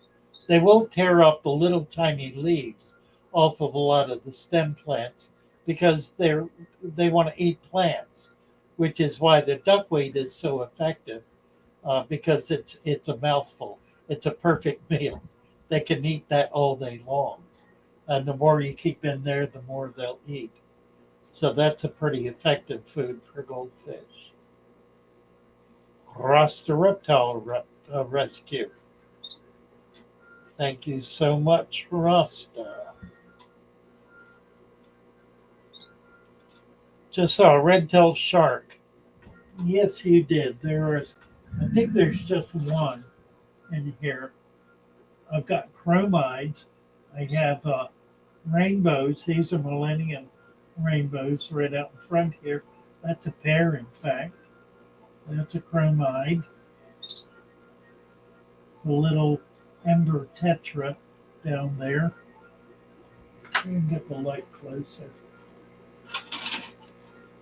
See a little better.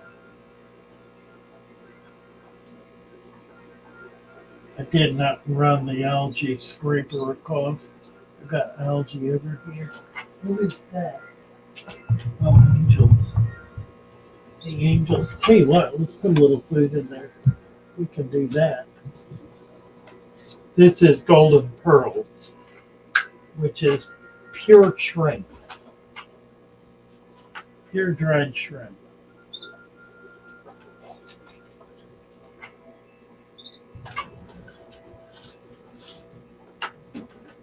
Golden pearls is available through Brine Shrimp Direct.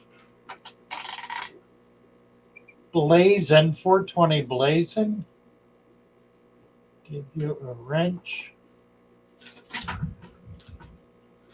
And he said, I want to say thank you, Father Fish.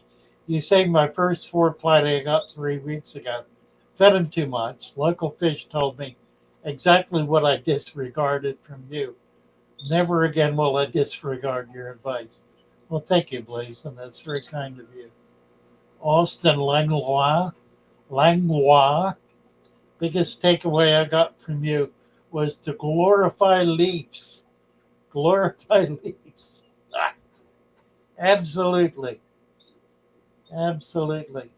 Incidentally, there were a lot of comments about the AI leaves video.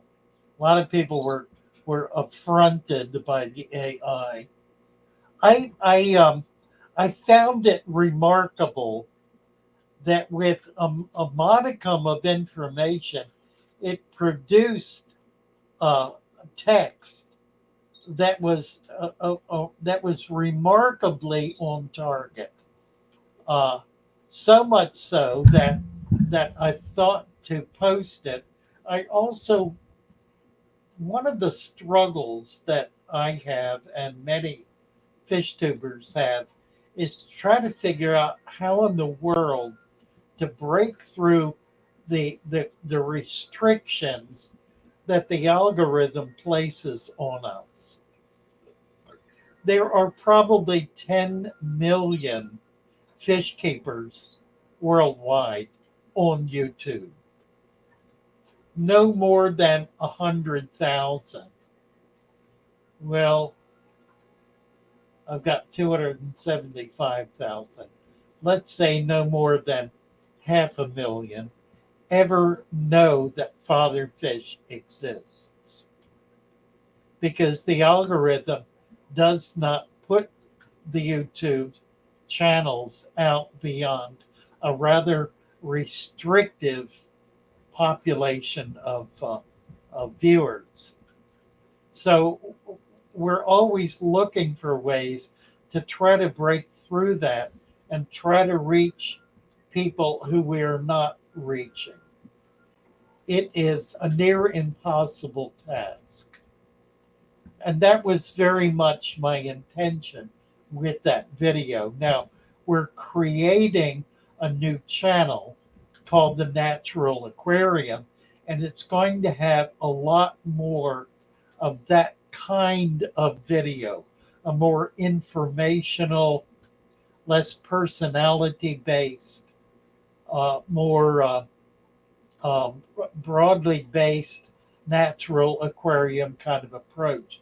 and we'll see if that does the job. We'll see if that really can reach out beyond the essentially European and U.S. population that is currently the only population permitted to view these videos.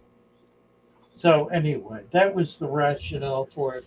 I know there were people who were put off by it. It was certainly not done with an eye to put anybody off or to cheat or to do anything ridiculous. It's an attempt to get our story out to a wider audience, and we do sometimes things that seem like they won't work and don't work, and that perhaps is one. So I just wanted to clarify that a little bit. Philip Wyman, spreading the word to friends and family about Father Fish. And you know, that really is the most effective thing that anyone can do is to share with people who would otherwise never know about, never hear about our channel or what we're trying to teach. The more you can share, the more we're going to be able to reach people who we're not now able to reach. We really depend on you to be able to do that. We can't do it. I can't do it. I'm locked in to the encapsulated, bordered and guarded territory that I've been assigned to. It's like I'm in YouTube jail, and I really cannot get out of that. The only way is for those people who are viewing these like you, who are appreciating them like you, to be able to share with people who have no knowledge of Father Fish or natural aquariums, to be able to come in and take a look, and then they share with their friends. And that's really how we grow. There is no other way to do it. That's the way it happens. Without your sharing, we absolutely cannot grow. So I put it to you, we are dependent, utterly dependent on our friends to make it possible for us to reach out to a wider audience, because you are in touch with that wider audience. Red-tailed sharks will jump. They also are a scaleless fish, so if they die, they tend to break down very, very quickly. And anything that dies in a tank, everything in the tank eats it instantly. Once a fish dies and begins to deteriorate, everything else that's in that tank takes a bite out of its carcass. I've seen in tanks a fish, a 1-inch fish, disappear in 15 minutes, down to the bone and then the bone, to completely disappear, be completely consumed in 15 minutes. So it happens very, very quickly. And that's a big part of the reason why very often a fish will disappear. It won't be on the floor, it will not have jumped, and you can't find it, and it's gone. It's because it died and was consumed. Daniel is leaving for the evening, going to the store. Well, thank you so much, Daniel. Nice to have you with us. Rasta says, your advice has made my Blackwater aquarium balanced right from the go, with 0 water changes, filters, lights, or heaters. It is pure nature, smells so nice, it's amazing. Well, good job, Rasta. Constantly telling people at my LFS to check you out. Yeah, those are the hard cases. Local fish store people they'll get a whiff of Father Fish and not want to come back and want to keep everybody else away from it, because they're not going to sell dry goods off the shelves to anybody who's following Father Fish. But they will sell fish. And if they focus on their fish and do a good job with their fish, they will sell more fish than any other store. So you might promote that way. Have them get plants in, have them get a wider variety of fish in, some other fish that are a little harder to find, more difficult to keep perhaps. Let them grow in that direction and away from all of the chemicals and all of the equipment that does nothing to help keep fish alive. Not long term. It may work in the short term. It does not work in the long term. It all breaks down. In time, it all breaks down. It may last a year, 2 years, 5 years, 10 years, but it will break down. And when it does, it has the potential to kill everything in the tank. Had 2 people this week with a heater. They bought cheap heaters. I don't buy cheap heaters. I buy Haiger heaters. Haiger heaters are quality heaters that will not break down in the on position. I've had only one out of the 100 or so that I've used that did not work. It didn't heat. And I sent it back and they sent me a brand new one. I trust the Haiger heater. Haiger is a good company. It's a solid company. They do filters that are impressive, that are sturdy and that hold up. I'm not paid by Haiger. I'm not being supported by Haiger. I simply like their product. So there is that. Natural fish, naked fish, ZX9R. Yeah, it picks up on keywords like naked fish. Funny. Well, they do, yeah. It was just really kind of remarkable. And they did a really good job. The AI did a really good job describing what leaves do in a tank, that it's a nutrient.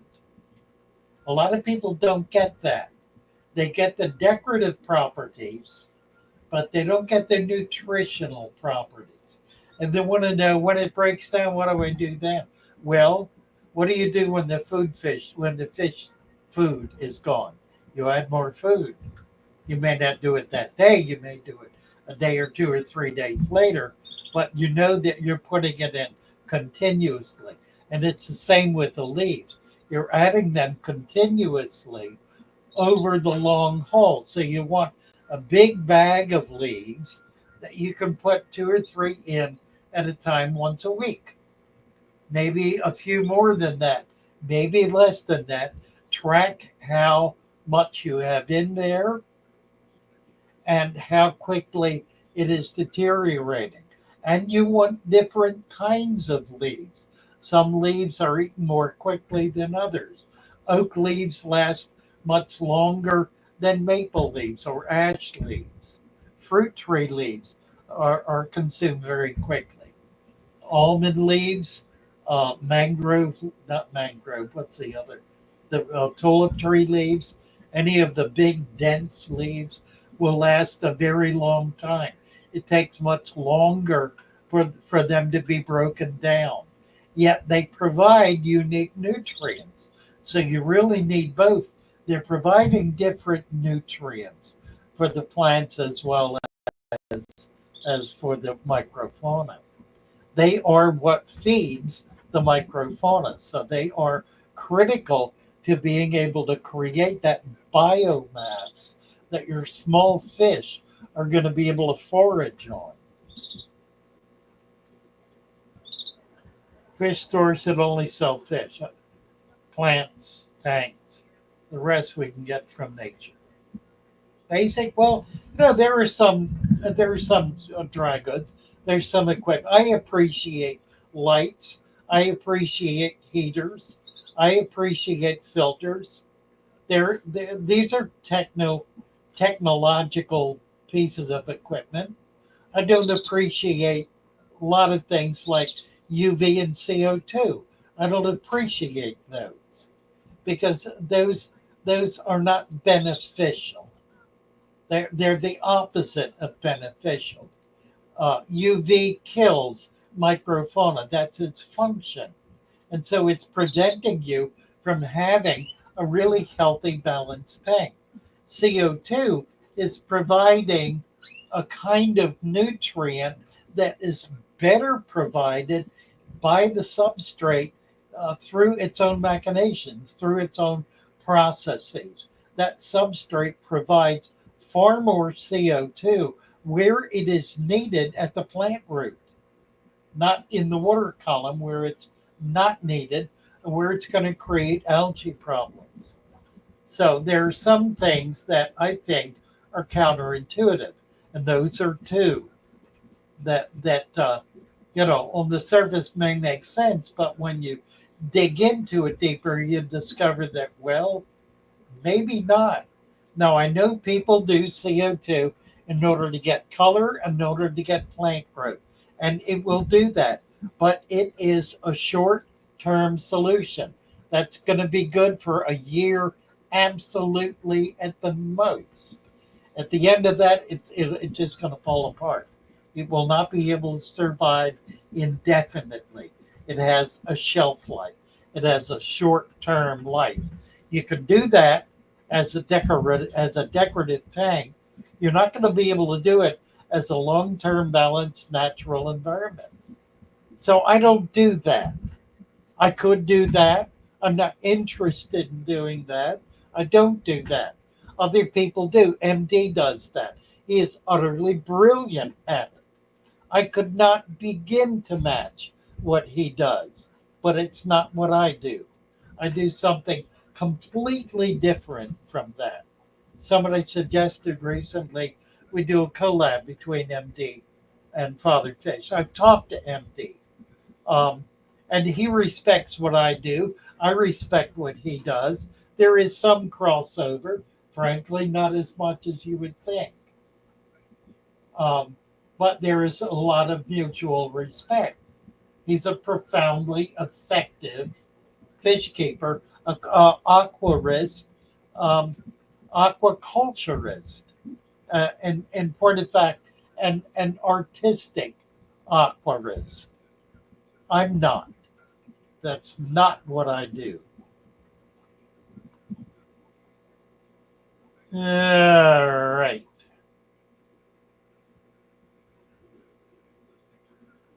What else is going on here? Let's see.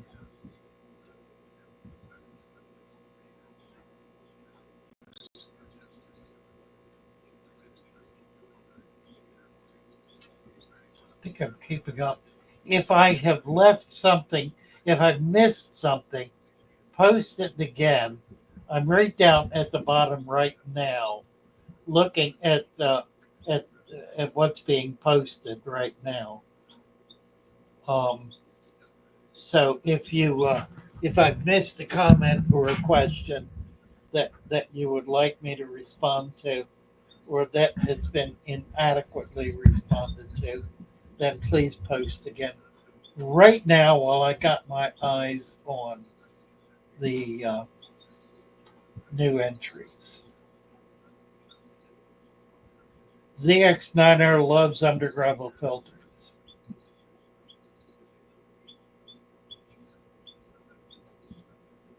I used to have them a lot.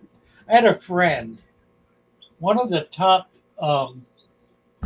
professional aquaculturists really in the world, John Coleman, who was head of Shed Aquarium for years, worked in Spain at the Spanish aquarium, was one of the key keepers at London, at the London Park Zoo, the Lincoln Park Zoo, in Chicago, I guess. I met him retired in Florida, and we were close friends up until his death about 5 years ago. Did a lot of collecting together, a lot of traveling together. He was absolutely committed to undergravel filters. He was responsible for bringing the undergravel filter into the U.S. That was That was really his gift to the hobby. He discovered it at the in Gibraltar, no, in Spain, in Madrid, at the public aquarium in Madrid, where they first developed it in open systems. They're right on the Mediterranean, and they were running open systems through underground filters. He brought that back and applied it first in Lincoln Park and then at Shed, and it's used now in virtually all of the public aquariums. Um, None of them, to my knowledge, have taken the leap yet to natural aquariums. They're simply not set up to do that. Their aquariums are not permanent displays. They're displays that are broken down every year or so and changed to something else or whatever. So we have not been able to get the public aquarium on board with natural aquariums because they're just not equipped to be able to do it.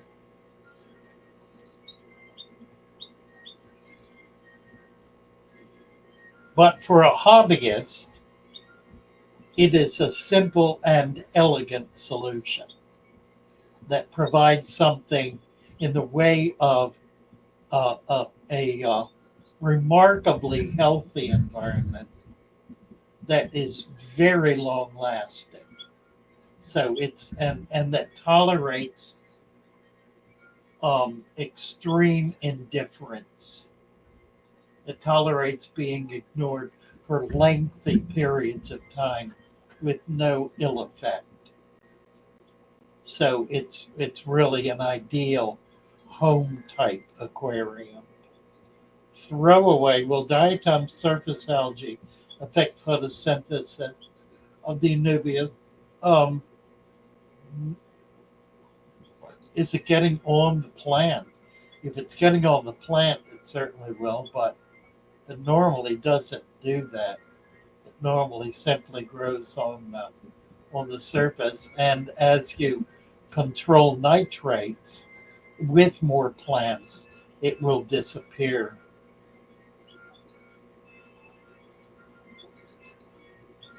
My opinion on bamboo. It's like a banana. Bamboo and banana are the same kind of plant. They're both wet soil plants. They're really not even bog plants, although they will survive in a bog. They're more a wet soil. They require a certain amount of they're heavy soil, but require a certain amount of water passing through. They stay damp, however, but they don't become they're not like mud. They won't grow in mud. They will grow in very wet soil. Both of them. They will not grow in an aquarium. They will last a while. Bamboo will last a while. Ultimately, it will drown. Psycho Plant Lady is here. She's alive. Let me get back over to see if she wants to come up. Probably not. Oh, it's almost 8 o'clock. 7:53. We got a few more minutes. Nice to see you, Dina. Glad you're better. Tarman. First stream I was able to catch. Well, glad you were here. We did get you a wrench. YouTube has not finalized it yet, but you've got it. Let's see. Let me try to jump down here. Bob asks, wouldn't a UG filter work without any water movement through the gravel? The problem is it's counterintuitive. It is pulling it is pulling nutrients through a rather coarse substrate, not a fine substrate, but a coarse substrate, and pushing them back out into the water column. Now, what happens over a period of time is that channels are created by the detritus that's coming into that gravel typically, and it plugs up those channels so that eventually the entire bed becomes solid with detritus and becomes essentially an earth layer. Typically, that's the point where whoever is maintaining that system tears it all out, breaks it down, and starts over. Rather than doing that, if you pull that tube out and put 2 inches of sand on top of it, you will have an absolutely beautiful deep substrate dirted tank complete with plenum. That will be enormously effective permanently as a deep substrate dirted aquarium.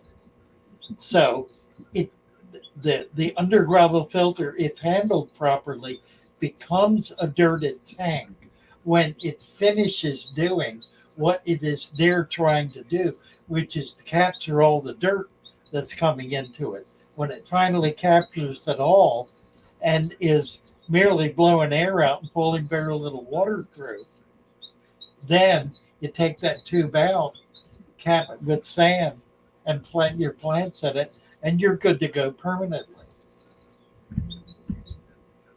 It takes about a year for that to happen.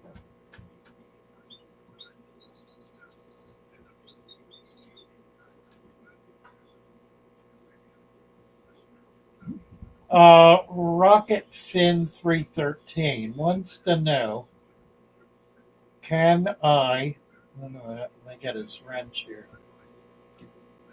Can I go without using a heater, filter, and aerator when set up a natural aquarium? With the first, you can. I don't recommend it.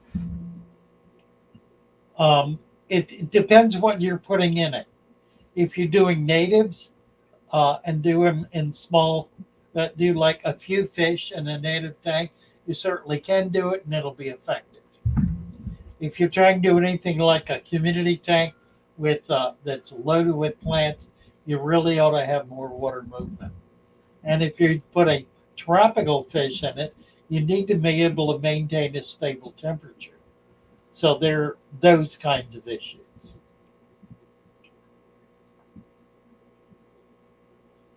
Five-gallon tank with a battery in it, BATT. Like to know if you can keep a pistogramma, a betta. Yeah, I don't say why not at 5 gallon. If you want them breeding, you probably will need to take the betta out because they'll want to keep it away from their nest.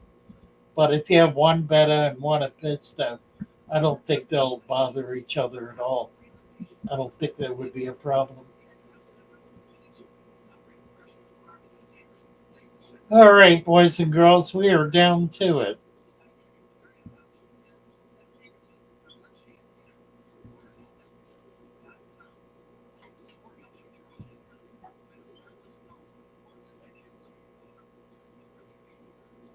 Wrong statue behind you on your bookshelf. Yeah, it is. I've got a couple of them. Oh, this one's kind of heavy. Oh, it's hot too, sitting on a hot light. I've got another one. Where is it? Oh, let me get it. This one's been beaten up so often. That's kind of my favorite. It's got a hole in its head where it got knocked on the floor. It needs to go up here close to the door. Here.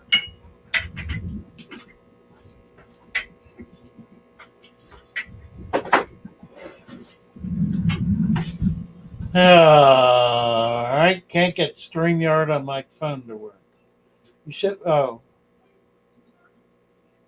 really?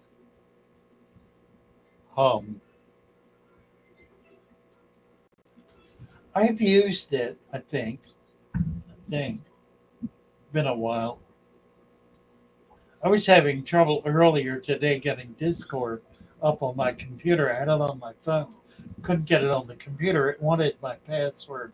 And I don't have a password. It's long gone, long lost. I sent out the distress call to the manager of the site, and I think she finally got me on. So we're back in business. Throw away. Use a half foot of fine cotton sheets for the first chamber of my sump as filter material, backed up by bio balls on the second. Replace the cotton a few times a year. Sure, that's not an issue. Absolutely. Is it possible to keep lotus in a dirted tank? Yeah, you certainly can. Lotus gets kind of big. We have a dwarf lotus that works pretty well. The red tiger is a lotus, although that gets pretty good size. It's not like the 3-foot lotus leaf. So the red tiger lotus does very well. We have those for sale. In fact, we have a lot of bulbs and tubers for sale. How much longer? About 1 minute. We're down to it. Dexter has a wrench. Everybody got a wrench. All in, all good, all happy. We're done for the evening. We will see you Wednesday. Last Wednesday, we did an auction. We may do that again. It was great fun. Everybody really enjoyed it. So come on around Wednesday evening, and we may be auctioning off some plants, fish, who knows, whatever. Be nice to have you with us. Let's see if we can get our tune back up here. Oh, that's the old one. I wonder if I can do this. I have to go back. Father. I love my little fishes as they swim about their home. I love my little fishes as they swim about their home. When the sunlight shines upon them and their colors begin to glow, I am drawn into a world where my heart wants to go. I imagine scenes of beauty and feel the warmth of love. I love my little fishes as they swim about their home. I have traveled the world. Good night, all. But delighted to be with you. Peace. See you later. Comes from watching my love you all as they swim about their home. My heart is happy and I am content to sit and watch them swim. I will not be alone while these fishies are in my home. When the sunlight shines upon them and their colors begin to glow, I am drawn into a world where my heart longs to go. I imagine scenes of beauty and feel the warmth of love. I love my little fishes as they swim about their home.